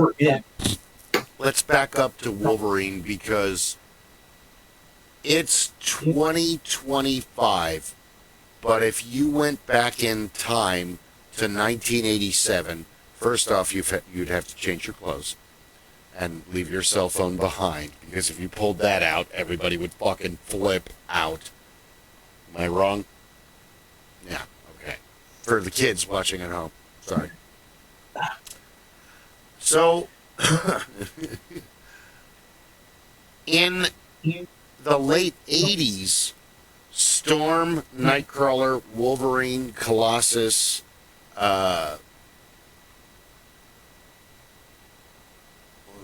it wasn't Apache Chief, but it was Thunderbird, because Warpath comes later. He's actually even newer. But all of the newer mutants that were the second roster of the X-Men were still referred to as new. Oh, Wolverine, yeah, he's that new X-Men. He's that new, because they didn't exist before they redid the X-Men. And then you had what you were saying earlier, where if you're in Iowa, you can't really relate to life in New York. And that's where, this is where the JLA and the Avengers, the Defenders, the X-Men, and the X-Men picks people up from all over the world, but they're still in New York. The Avengers are in New York. The Defenders are in New York. The Heroes for Hire are in New York. So it isn't until Alpha Flight, as you had said earlier, or the West Coast Avengers, or X Factor, where they started to go, hey, yeah, kids in LA don't really give a shit about Manhattan, or Hell's Kitchen, or, Harlem, or any, because they didn't have that upbringing. They didn't live there. They didn't have those. I mean, it's a cool story as far as disappearing into another world, but hey, what about us? Because I had thought about that forever, because being a hero in Phoenix would be a bitch unless you had super speed, flight, or teleportation. And especially in the early 80s, there's no way you could be Spider-Man here. There just aren't enough tall buildings. You're going to fall on your ass. There isn't enough shade. Yeah, you're hanging out around downtown. There's only about 4 blocks. Yeah. Now, 2025, oh yeah, you could be Spider-Man all day long. But back then, 40 years ago, no way. Yeah, this was Hulk country. Yeah. Because you could jump from place to place. And just destroy everything, and nobody, okay, it's destroyed now. Oops. It was like, what? Again? Yeah. All right. But if you were the Flash or Quicksilver or one of the Flash family, you'd do okay in Phoenix in 1940, because just run everywhere. Cactus would be your biggest enemy. I got to step away for just a minute, brother. Oh, okay. Absolutely. But keep speaking on that subject matter. Yeah. Very important. Well, educate those young educate the kids about how comic books changed in the 80s, because it was different in the JLA, because everybody was from a different town. Batman's in Gotham. What is it? Center City is where Flash lives. Starling is where the Arrow is. Metropolis is where Superman lives. Everybody's in a different area. I can't remember where the Green Lanterns live, but yeah. other than that, with Marvel, well, it's in New York. It's going to happen either in space, hell, heaven. Oh, could be the Inhumans. It might be on the moon, or, it's going to be in New York. So there wasn't a lot of, like, diversity, and that's why I think Alpha Flight happened and a bunch of other... Because otherwise it's just Peter Parker fumbling through the adult superhero community. Because besides a lot of the X-Men, Spider-Man, and Power Pack, there aren't a lot of superhero kids. Franklin Richards, the son of Reed and Sue, there aren't a lot of superhero kids. They just don't exist.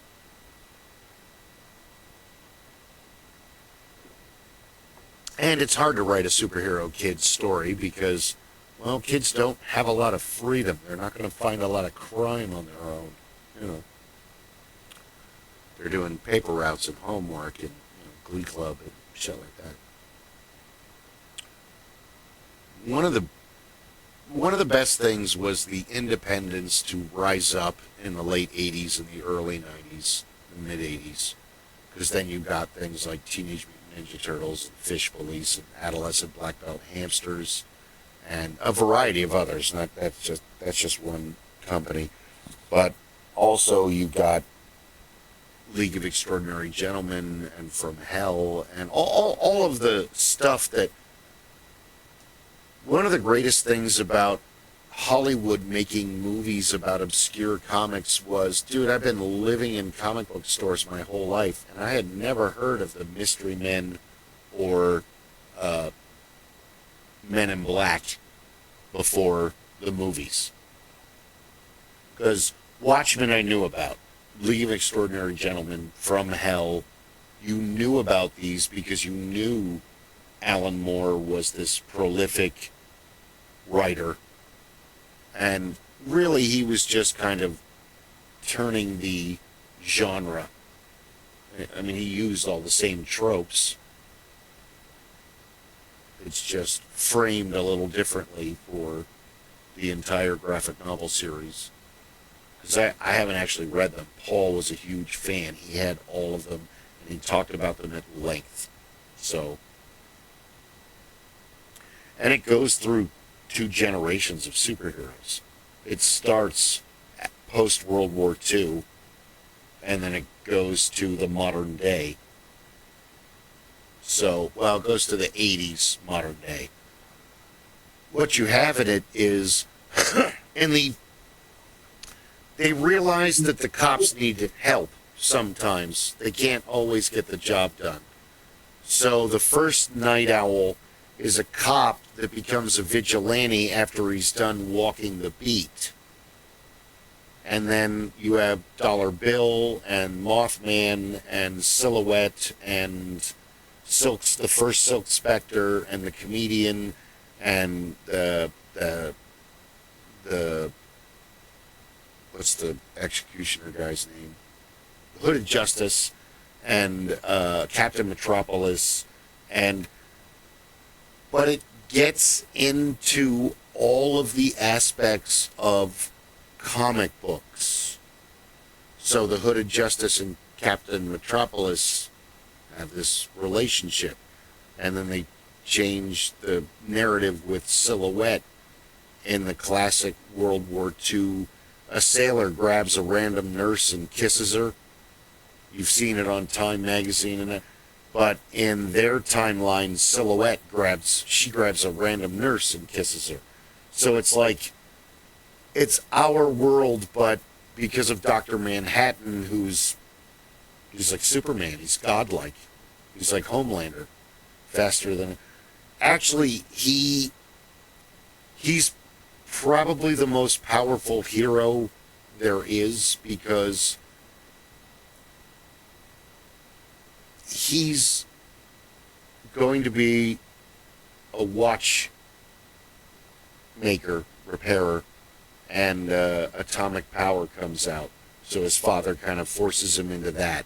So he's involved in the Manhattan Project, and he actually accidentally gets sealed inside and disappears. And then, oh God, I don't remember the timeline. Forgive me. They tell you in the movie and the show and the comics, but he reconstitutes himself. First, he shows up as a nervous system. Then he becomes a skeleton with a nervous system. And then a skeleton with a nervous system with organs. And and eventually he comes back. So he has psychometry is one of the most powerful mental things, because you can't, well, it's the law of the universe. You can't create or destroy, but you can take whatever and break it down to the molecular level and create something else.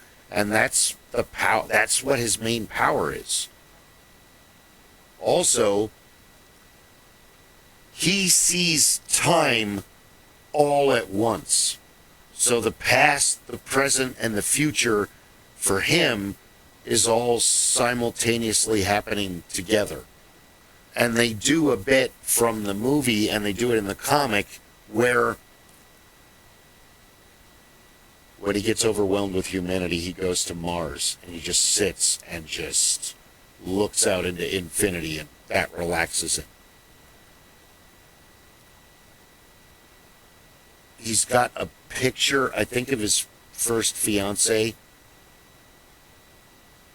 and it's one stream. I'll send you the bit in Facebook, but it's like I'm looking at the picture and I drop it, it's starting to fall, but it's 1946, but it's this, but this is going on. But so the way they write it, it's all happening simultaneously.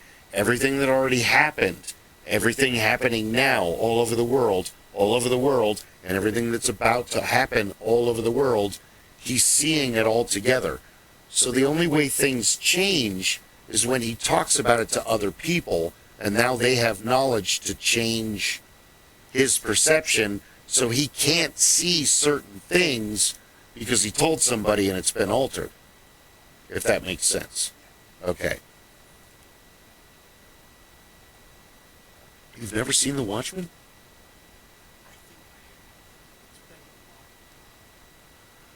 The Watchmen is basically a, well,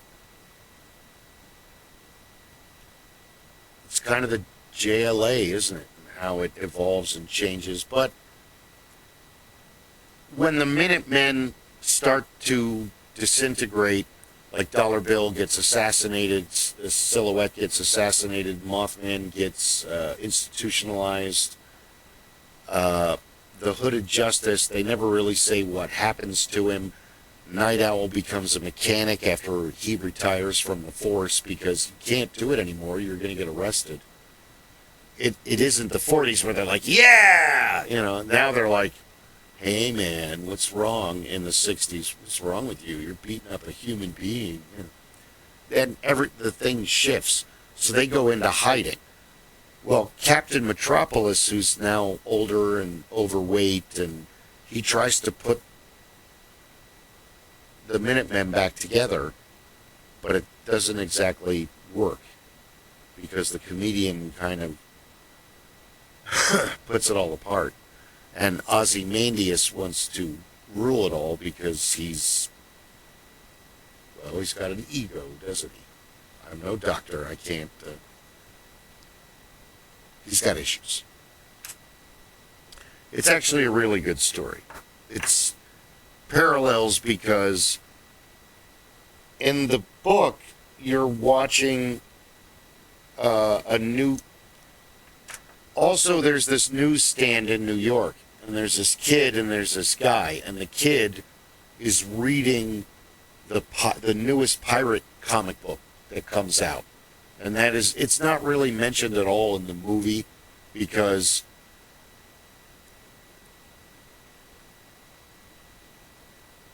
in the books, it's important because what's going on in the comic parallels the story of the comic.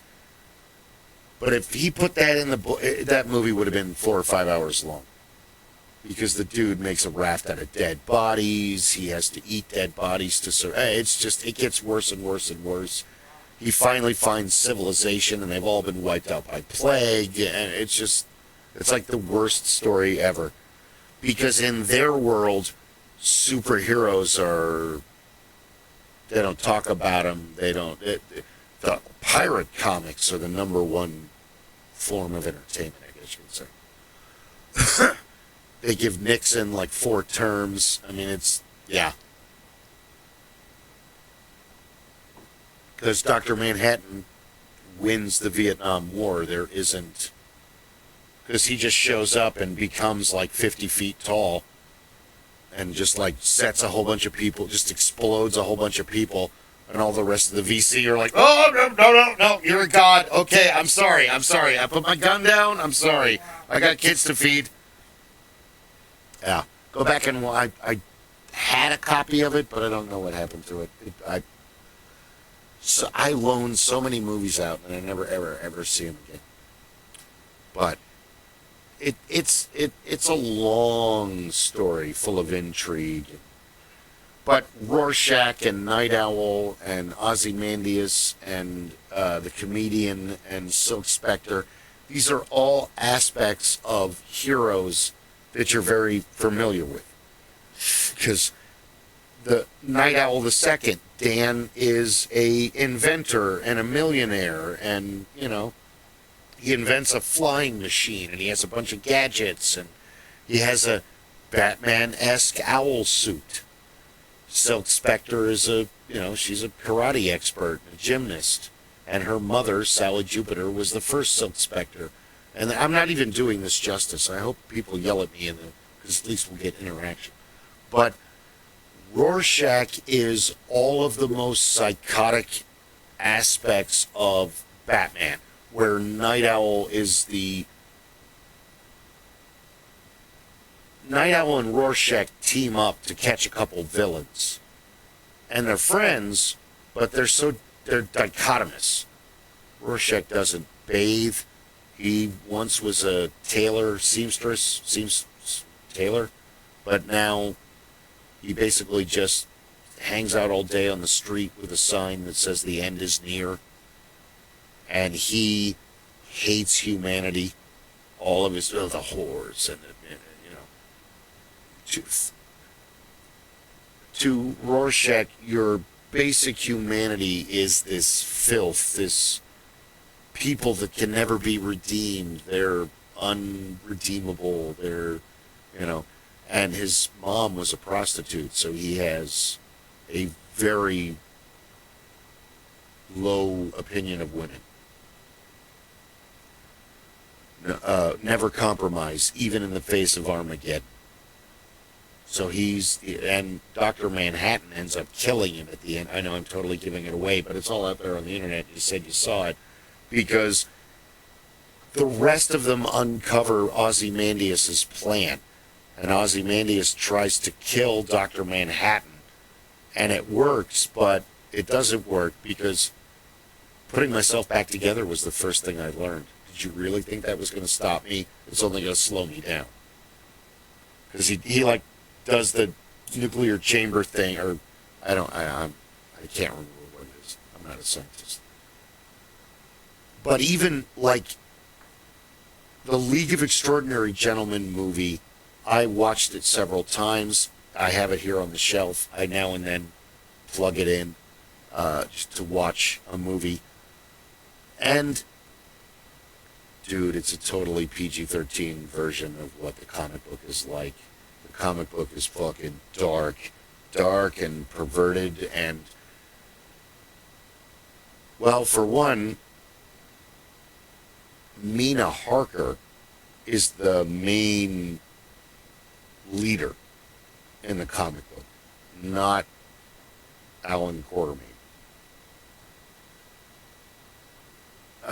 What's his name? Begins with a C. I want to say Kest. He's the intermediary, and he contacts Mina Harker, she and Jonathan have just come back from Transylvania, and they know that something's up with Mina. And then Jonathan's resting, or he died or whatever. And she immediately has to meet Captain Nemo, and I think they go to get Alan Quatermain, and he's not in Africa. In the movie, he's in Africa. In the comic book, he's in an opium den, fucked up in Calcutta, and they have to go get him, and he doesn't want to leave. And then assassins come, and they have to fight their way out. And then I think they get Mr. Hyde next, and I don't remember what was going on. I have the comic books, but when they go to get the Invisible Man, he's not just hanging out in the study.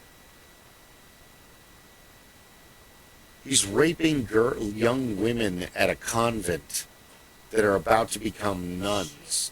And because they're floating and having an orgasm, all of the nuns think that it's a religious experience until they throw paint on him.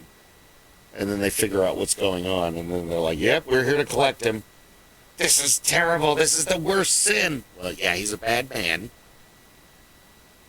He's a rapist and a thief and a child molester. And it's, oh my God. Let's just get...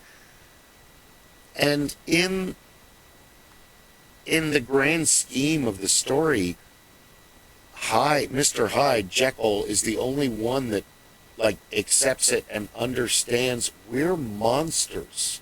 There's no redeeming us. We're not going to get better. We're abominations.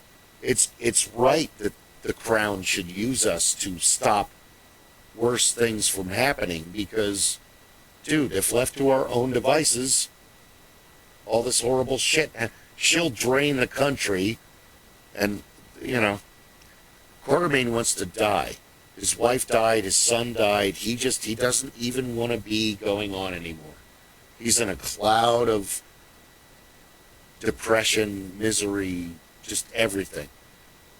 And it isn't until the story progresses that he's like, okay, Nemo is got his own stuff going on, but that's why he made the submarine, so he can escape under the waves where no one can find him.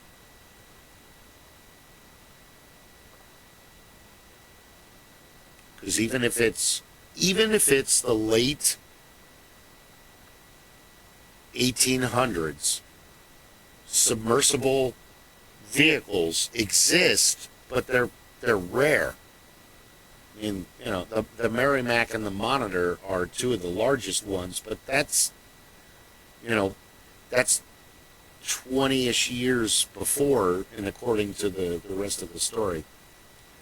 I hope you guys are getting all of this. Like and subscribe.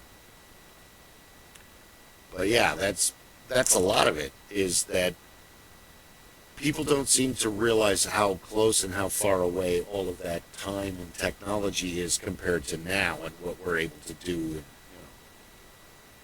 We got drones crawling the ocean floor. The ocean used to be this strange, scary, we know more about the moon than we do about the ocean floor because it's so far down there. We just don't have the time.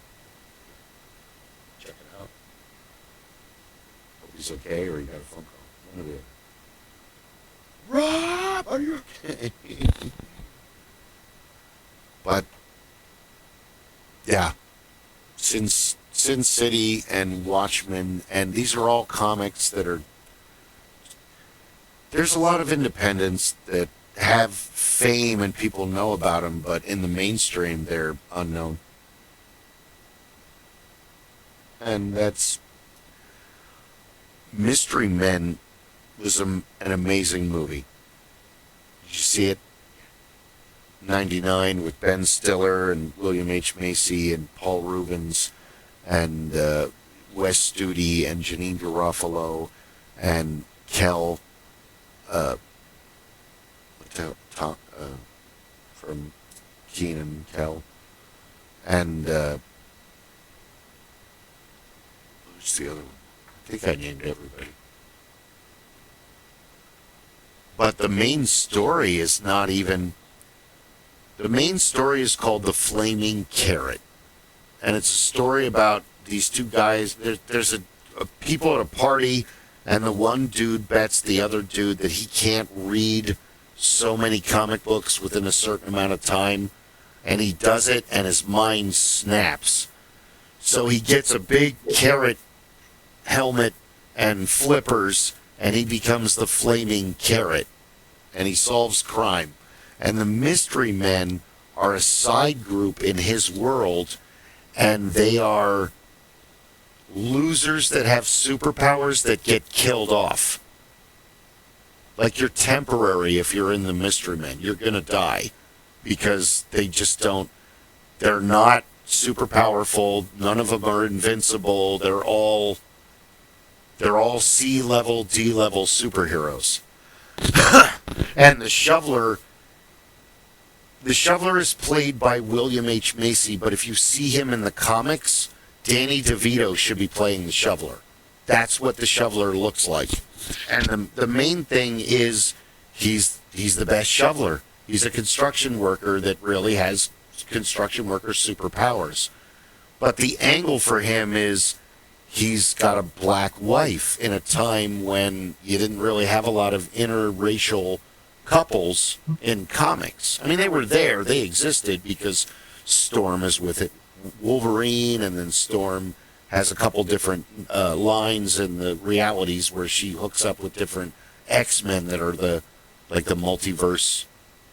Yeah. So then you have, I don't remember what Mr. Furious looks like, but that's the Ben Stiller character, and they even have it as soon as he falls in love, he loses all of his powers. Because he's not furious anymore. All of his powers come from his rage, like the Hulk. The spleen in the comics doesn't look anything like the spleen, and he has more like biological powers because he was raised by hippies, and it's. But the Invisible Boy is in it, where as long as you're not looking at him, he's invisible, which is apparently he came up with that idea when he was drunk at a party. So, dude, that's awesome. But they didn't use the Flaming Carrot. They used Greg Kinnear as Captain Amazing instead. But Casanova Frankenstein is a real supervillain in their world. So are the Disco Boys, and Dr. Heller, who the awesome Tom Waits plays, is also in that world where he's not a mad scientist, so that makes him an esoteric tinker, where he invents stuff for good. All of his stuff he invented was non-lethal, and then Janeane Garofalo gets all mad at him. But I've never seen these comics. They're super rare. You know. I didn't even know the story existed until the movie came out, and I had to look it all up online and learn all of everything that I just told you. Because there are some clips of it, but most of it is private owner, private collectors. Comic books are weird because you never know what's going to take off as a number one. So you always buy number ones. Like I've got 2 number 1 Guardian of the Galaxy. Because you buy a couple of them, you don't know if this is going to take off or it's going to be nothing. I've also got a number 1 of Strike Force Morituri. Yeah. Which could have been a good story. Oh, good, you're back. Because it's a space future, but it's based on the "we who are about to die salute you" aspect of the Roman culture. So all of these heroes they got a limited lifespan. And the way they make the superheroes, you got a limited lifespan. Sorry, the experiment didn't go so well. You've got all these powers, but yeah, guess what? It's the equivalent of playing a juicer in Riffs. And I was explaining that to Clay, where, dude, you only have 4 years to live. You've got to make the best of this character. Because you're just... Fire that burns. fire that burns twice as hot burns half as long. Cucullin. Exactly. The old tale. That's the one that was always at odds with the super soldier theory and things like that, where you're enhancing someone, enhancing this person, this human. You're doubling, tripling, quadrupling output, the capacity of it, but you're also burning out the lifespan, which goes along with Blade Runner. Yeah. Synthetics. They were built to do so many great things, to be so much more powerful, to do so many things, but they could only last limited time because you were overusing the human aspect. Yeah. You were pushing it to the extreme. Yeah. It's the juicers and riffs are really awesome to play, but you're constantly on drugs. You're basically going on suicide missions. And then they have that harness thing that's underneath all of their clothing and their armor that, oh, I got a mortal wound, I'm about to die. They just hit the thing, and all of a sudden nanobots are released into their blood system, and they heal the wound from the inside out. Oh, we need to sleep, we're going to run for 18 hours? Boom, narcotics. Whoa, 4 a.m., boom, time to get up. I'm going to make coffee, you go start the bacon. We're going on a hump, you know. Which is Marine talk for going on a long run with a whole lot of equipment. I've learned this because we're going to go for a long walk. Yeah, we all have friends that have some kumbaya time together. Kumbaya, my lord. But it's all there because they're the Gilgamesh, the Cucullin, the Blaze of Glory, like you said, Roy Batty and Leon. How long have I got to live? 4 years, longer than you. Yeah. It's sad that out of the 4 main characters in that movie, that 2 of them are gone. Byron James and Rutger Hauer. But we've still got Daryl Hannah and what's her name, who played Zendaya. She just had a birthday. And Harrison Ford and the rest. But great. Blade Runner was a great movie. Oh, AI girlfriend. Yeah. She can be programmed to kill you. That's no different than a normal girlfriend. You don't understand. You've never dated a psychotic woman, apparently. You don't get it. That's right. You've If there's never- an off button, I'm all in. You've never dated a woman off her meds. You don't know what a roller coaster ride is really like. Oh my God! 2 hours later, we should bake something. Let's go to the store. It's like you've Who never are awakened you? to your significant other looking at you, mumbling things like, I wonder what you sold. Okay, check, please. I gotta go. Yeah, I gotta go. The voices told me not to kill you this week. Yeah, I'm out because I have to sleep. I need at least 4 hours or I get migraines. And then I need a lot more, and I'm a lot more vulnerable. That's right. Hey, sweetheart, why don't you take that job as a long haul truck driver? I think that would be good for you. Yeah. What?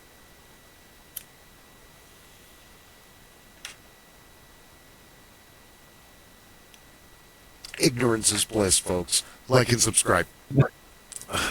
That's right. That's why. That was one of the reasons why I really enjoyed working my 24, 36, 48, 72-hour shifts. Hey, can you cover another shift? Sure, what the hell? Pay me. Yeah. Oh, yeah, I love overtime. Can you work overtime? Overtime? I speak it like a native. That's why it was like none of my coworkers wanted to see me go at the Tapatio Cliffs because, dude, I was like the king of overtime. Can you stay till midnight? Oh, yeah. Can you stay till 1? Can you stay till 3? When I was on the ambulances, I started, at the time, minimum wage, I think, was either $3.25 or $3.50. Mm. And that was what I was making. Hey, buddy.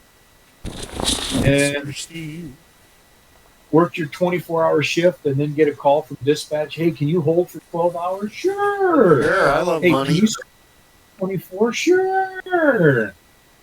I had weeks where I had 120 hours working shifts, and Yeah. and they paid all the overtime. They had no problem paying you because they were paying overtime on $3.25 an hour. Yeah, I don't care. You want time and work? Okay. Sure, we had all the overtime you want. My first, sorry, still tired, excuse me. My first real experience with overtime was working at gas stations. Because it's usually only two of you back in the day, and if the guy in the next shift doesn't show up, guess what? Yep. Buckle up, camper, you're going to work another 8 hours. You got it. It's all you. Have fun. Yeah. It's its own punishment. And reward. Overtime. Time and a half. So, it's all work.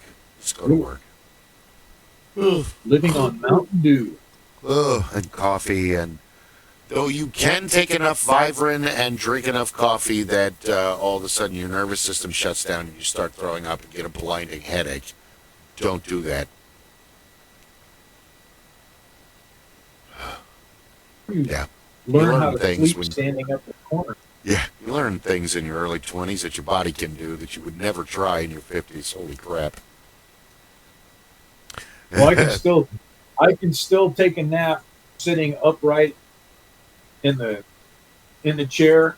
I can do a combat nap for 30 minutes. Okay, I'm ready to go. Well, in the words of my father, when he was in his early 70s, oh, I can still drink like I'm 25, but I can't recover like it. That's right. I can take a nap sitting up, but that's going to hurt my neck later. I don't get it. Being extra strong comes at a price. You need all these bags of some 80-pound bags of cement moved? No problem. You need all those car parts moved? No problem. You need those pieces of granite moved? No problem. End of day. I'm exhausted. Okay, go to sleep. Next morning. Oh, my God! What happened? Elves beat me up. No, kobolds beat me up while I was sleeping with bats. Bats with extra bats inside of them. Double bats. That's what happened. Right. Your body loves to tell you while you're doing it. Your body's like, yeah, you can keep going. Yeah, go ahead. Your body is a narcissistic bitch. Let's just understand that. She hates you with every fiber of her being. And she's going to, no, go for it. Have a good, no, you got this. No, I'm going to keep your eyes open. You're fine. You're doing fine. Whatever you do, don't stop. Because when you stop, that's when I get Yes. No, totally. I have done a whole day's worth of construction in the last 4 years and then woke up the next day, or even being out at the ranch when we get like a shit ton done. And I'm like, yeah! And I'm still on that high for the hour ride home. And then I get home and I'm like, okay, I'm motivated. I'm going to do stuff. And then I do stuff for like 2-3 hours. Then I go to get something to eat and go to bed. And then the next morning I'm like, oh, my shoulder. So, yeah. That's when your body takes the opportunity to say, now, we're going to have a memory moment. What's your age? Stop that. I have always hated sleep. It robs you of productivity. It's a huge waste of time. You're just lying there dreaming about stupid shit. All my dreams are nightmares, so I don't really like going to sleep. Oh, that's great. You get your own horror films. Dude, after about 20 years, you're tired of that. Like tinnitus. Yeah, it's great. Just like chasing... There's a television on in the next room since I was 4 years old that I can never find and turn off. The worst is a head cold. Because this ear's like, but this ear's like, and it never ends. That's right. They're never complementary tones. Yeah. Well, Christine figured it out right before she moved out like a long time ago. She's like, I just read this article and you grind your teeth all the time, and apparently there's a connection between tinnitus and grinding your teeth and clenching your jaw. Damn it! I'm making it worse for myself every day. Ugh, I hate it when you're doing something bad for yourself and you don't realize it, and then you're like, but I just kind of do that. I don't think about doing it, and then I realize I'm doing it, and then I stop. Or like living with her. I told her, tell me when I'm doing it. So every 5 minutes, you're grinding your teeth. Oh, sorry. You're grinding your teeth. All right, stop telling me that. See, at least she was nice enough to tell you I got the whack. What the hell? That was for snoring. Roll over, roll over, roll over. Christine was, I have to fall asleep before you come to bed. Otherwise, I am not going to sleep, and you're just going to keep me awake all night. I didn't believe her until she showed me a video of it. Okay, yeah, I snore. I'm sorry. Oh, Yeah. Hey, I didn't luckily ask the for dog this. snores as loud as I do. Huh? I said, luckily Gretchen snores as loud as I do, and she doesn't give a shit. They just drowned it out. I can't believe well, it's cold, so the cats sleep with me, but usually it's only 2 of them. But yeah, I didn't ask for this, you know. I didn't ask to be loud and obnoxious. That came with many years of training and timing. That's right. There was no sign over the lines. I just walked up. I've been a failed class clown for a long time before I learned the rules of comedy. So we're getting close to the end of the holiday season. Thank you. Well, I mean, there's a certain sadness to it, but now it's New Year's Eve. So all of us can do nothing on New Year's Eve and be happy about it. No. New Year's Eve and 4th of July are some of the worst nights. Yeah. Gretchen can't handle it. My PTSD is just like, all right. Yeah. All right. Stop it. It sucks. I have a 60 caliber cannon that was given to me by Little Jim. That's big. And I swear, one of these days, if these assholes keep lighting off fireworks right outside the house, I'm going to make some paper patch loads and load that sumbitch up, put it out on the front patio. You guys want to make noise? Top this one. Boom! Yeah. The problem is you're torturing the dogs even more, getting back at them with that. It's like it's a good strategy, but it's not a wise strategy.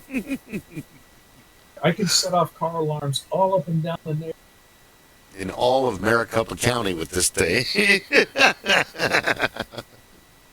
All the way to AJ. Let me just turn this loose for a minute. You guys tell me, what do you think? Yeah. Everybody want to make noise? Let's make noise. Stella, oh, she's gone. She was right here. She runs all over the house when there's fireworks. I'm dreading New Year's Eve and 4th of July. It was kind of tame for Christmas, believe it or not. Yeah.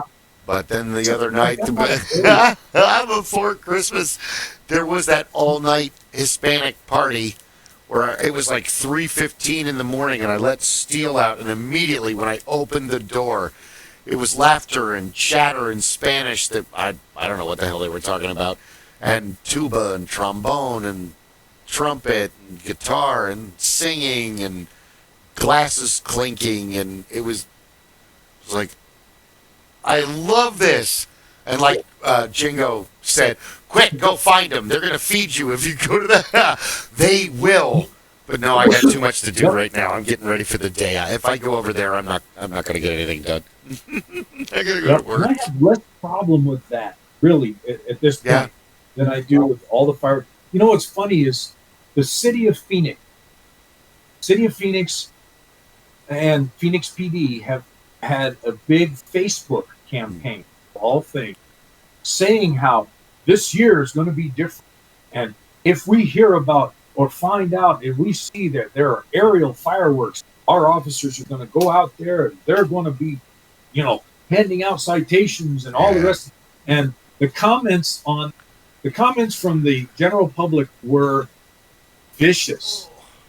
I mean, and for the first 20 comments, each of these, the poor whoever it was that's doing their social media for Phoenix PD and the city of, I feel sorry for, because they were constantly trying. No, this is what we're gonna do. This is the law. This is what we're gonna. And the people were like, "Yeah, right, okay, tell me another one." Okay, bureaucrat, whatever. Yeah. Shit, I would shit post on Facebook. So I'm waiting for it because every year, it's like the siege of Fallujah. I've got aerials, I've got free rocket over ground, I've got stuff going off left and right. Got artillery and infantry and cavalry. Yeah. I wait to hear the sound of the helicopters and hey, it doesn't take long to get the ghetto hawk out here. It's better now, but dude, it used to be bad in the late 80s and the mid 90s over there, because you have an area that we refer to as the square, and it is notorious for methamphetamine and heroin and all kinds of fun pill popping. We've talked about this before, but pill poppers are the scariest drug addicts to be around because you don't know when the chaos is about to begin. Most of the time, they're just normal. Alcoholics are sad because at work they appear completely normal, and then you get around them and they have two or three drinks, and now you're dealing with, theatrics, where you're living with tweakers in the neighborhood because, a bunch of stuff starts disappearing. Yeah. Well, and what was it? The bath salts 10 years ago. When they first started making those salts.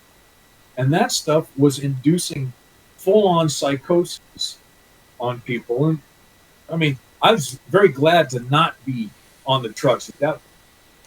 Hearing the horror stories from some of the guys that were still doing it, they were referring to the bath salt folks as zombie horde, because these people were absolutely psychotic, out of their minds, non-communicative, speaking in tongues, and they were, every appendage was a weapon, and they were biting. It's 28 folks days. Were getting vicious, yeah. And they were just to the point they're like, okay, what are we going to do with them? I'm not touching them. You get PD out here. They can tase this person. I don't want to at least calm them down enough. I can strap them to a board and take them in. Find out if they have hepatitis or AIDS or whatever, HIV or. Oh yeah, you don't know what you're dealing with.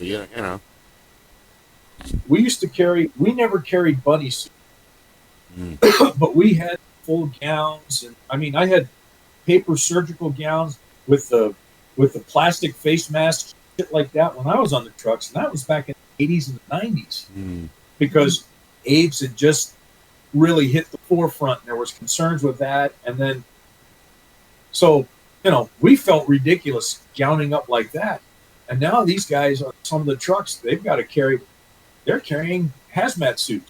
They may have to bunny up, and I just think, ooh, no. Nope. The future is weird. I don't have any answers. Only more questions. Yeah, I was never big on having to go on any of the real hazmat runs. Luckily, we had to go. We were outside the quarantine.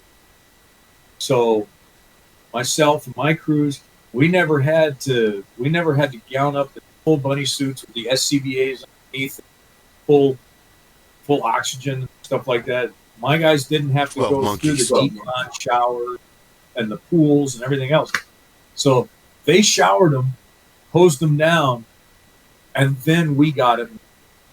We moved them from there. But Yeah, some of that stuff was scary, and it was only because the worst one was, you remember when there was the ice cream plant, 19th Avenue, Glendale or Northern?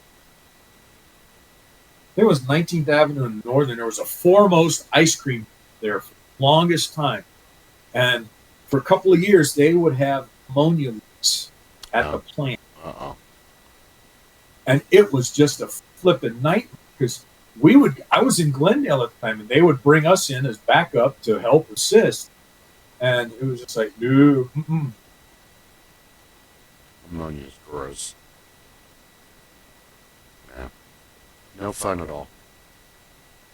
Good times. Good times, folks. We've got all the New Year stories.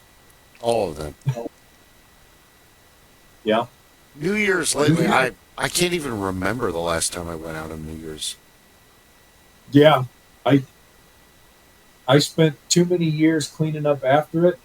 I got to the point when I got off the trucks, New Year's was usually going up to the ranch with Grandpa.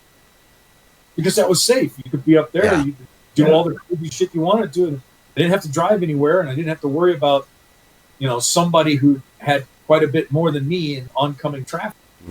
So that was a nice escape. I'm trying to remember the last. I know I went to one 6 years ago.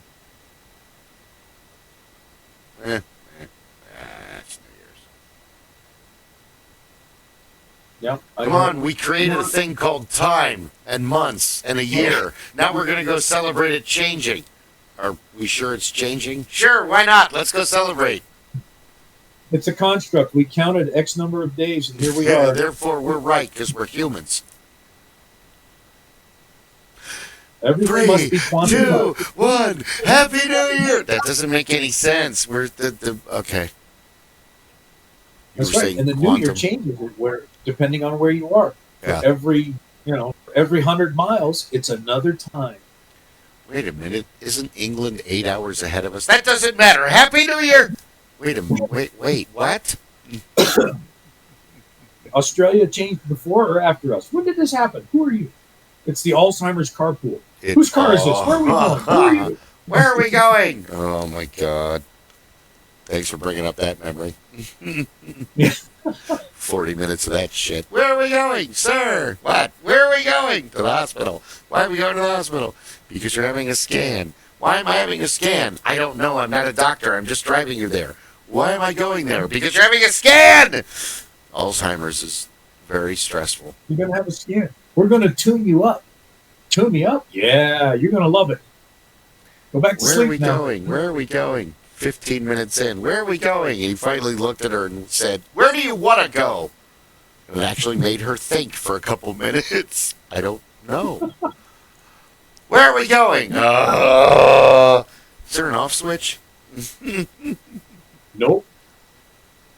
Yeah. No, those were some fun ones. The other fun ones were 3 o'clock in the morning. You called us in because the patient had chest, but your own chart says that they first reported chest pains at 3 o'clock yesterday afternoon, and you thought it was okay to call us at 3 a.m. in the morning and take them to the hospital? Later. Well, let's take a look at this patient. Yeah. There's a movie came out this year about paramedics in the ambulance. There's one scene that I've seen in the previews where the 2 medics are standing over the dead patient, and the nurse comes in, and the nurse's aide comes in, and they're sitting there saying, "Oh no, this patient can't be dead. We just checked on this patient 15 minutes ago." The medic goes over, and the person is full rigor mortis. Nope, not 15 minutes ago. You can guarantee that. I have walked in on that more often than I care to. Those were the ones where you write down in your own personal notepad, if grandma has to go in, this ain't one of them.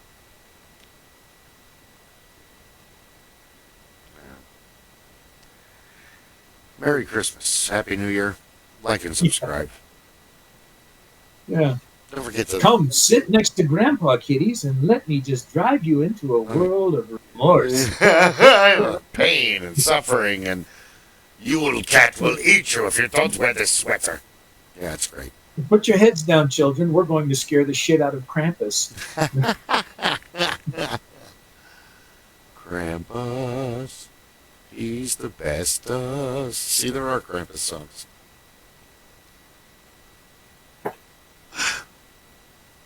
Oh yeah. Yep. Those are the dreams I try not. Dreams are a funny thing. They'll keep you up at night. The bad ones and the good ones. How are we doing? Oh, it's getting to be pumpkin. It's 7:55. I saw that when I looked over. Do you want to end it here? Yeah, let's go ahead and. Do you want to end it here? I thought you were listening to. We'll gently pass into the land of Nod. The land of Nod. Yeah. Hey, I am very happy to say that 20 milligrams of melatonin and 2 of the over-the-counter sleepies, 2 of the highest dose of Tylenol PM, I can get a good 4 hours of sleep. Hey, 4 hours. That's good. That's lucky. 4 hours. Yeah. You know, we never did the intro, and this is the longest one we've ever gone through. I totally spaced it. I didn't even think about it. We just jumped into the show, and I became so obsessed with the technology not working, and then your son showed up that, oh my God, I'm tired. That's why the Supreme Council of the Master Geeks Lodge is free-form for your enjoyment. He did it for me. That was awesome. Oh, we have to talk about we're changing nights. We're not going to be on Mondays anymore. Tuesdays? Is Tuesday or Wednesday better? Tuesdays are better because Wednesday nights I have live. Tuesday? Well, I know, but you have to have availability. It doesn't matter, Dave. Whenever most people just get your sign on when they can. But Jingo, Rob, the DM, at Monday nights, every other Monday night, he runs a game, which is why he's not. Or no, he plays in that one. He doesn't run that one. Yeah, I think he gets the opportunity to actually play. Fun times. But yes, thank you for tuning in to the Supreme Council of the Master Geeks Lodge. I am Bill Kelly, Hornswoggle the Great. I have Clay with me. Grabthar's ham sandwich is still funny. Clay Shehan. Go for it, Rob, since this is the longest delayed blast intro ever, 2 hours, 57 minutes. I am Rob the Blacksmith. Tonight we were joined by my youngest son, Zachary the historian and insurance salesman. Don't get yourself locked in the room with him for more than 4 hours. And we had 2 wonderful, gracious alert security squad members here, Fenner and Gretchen, who are both passed out on the floor and doing their job as best they can to recharge wireless. Wireless footrests. They're the new thing. That's right. They're also the old thing. Don't forget Body and Soul candles. Lauren's always got extra candles to sell. She's amazing. And I don't remember what is it the new year? I think we've got another show before the new year. Next Tuesday. No, it would be next Tuesday would be here. So, but I will throw another plug in for St. Mary's Food Bank. Oh, please do. So, the oldest food bank in America started in 1967. They, in their first year, were doing 300,000 meals for those in first year. Now they do more than 300,000 meals a day. Damn. And it's getting to be where they're helping more and more folks, and more people are in need. So if you have the opportunity, and if you're not in the Phoenix area, if you're not in central and northern, please donate to your local food bank. Help those folks out that need. everybody can use a little hand up every so often. Nothing wrong with it. So if you can spend a little time, help pack a box, be the one that drops off a few bits and pieces out of your pantry if you've got extras. If you have a few dollars, even $1 can go a long way. It's amazing. I believe the last numbers I got, I believe they were able to feed a family at 20 cents a meal. Wow. Based on the donations that they receive, funding that they receive, and the volunteers that help pull these things together. They've got an amazing program. It's, I will tell you right now, it's probably the best CrossFit you can ever get for the price. It doesn't cost you anything to go down there. You can put in a 2-hour shift. You walk out of there feeling like you did something. You got to spend a little bit of free gym membership. That's right. And you can go down there as often as you want. If you've got the spare time, you can go down there 5 days a week. They'd love to have you. Oh yeah. They'll give you a T-shirt after 25 shifts. You earn your shirt so on your back. So good. Our next show will be on the 5th. No, it'll be the 6th. Sorry, not on Monday. So have a happy and safe New Year's Eve from all of us on the council to all of you and yours. Pick a designated driver if you are going to go out to a party, or hotels usually have functions. I know Tapatio Cliffs had a little bit of a party last year, but it was over early. But usually they do that where people will rent rooms and then go to a party, and you don't have to drive anywhere. You just get drunk and pass out in your room. So yeah, definitely. A lot of the taxi cab companies in most cities will have programs to assist people if you've been out vibing a little much.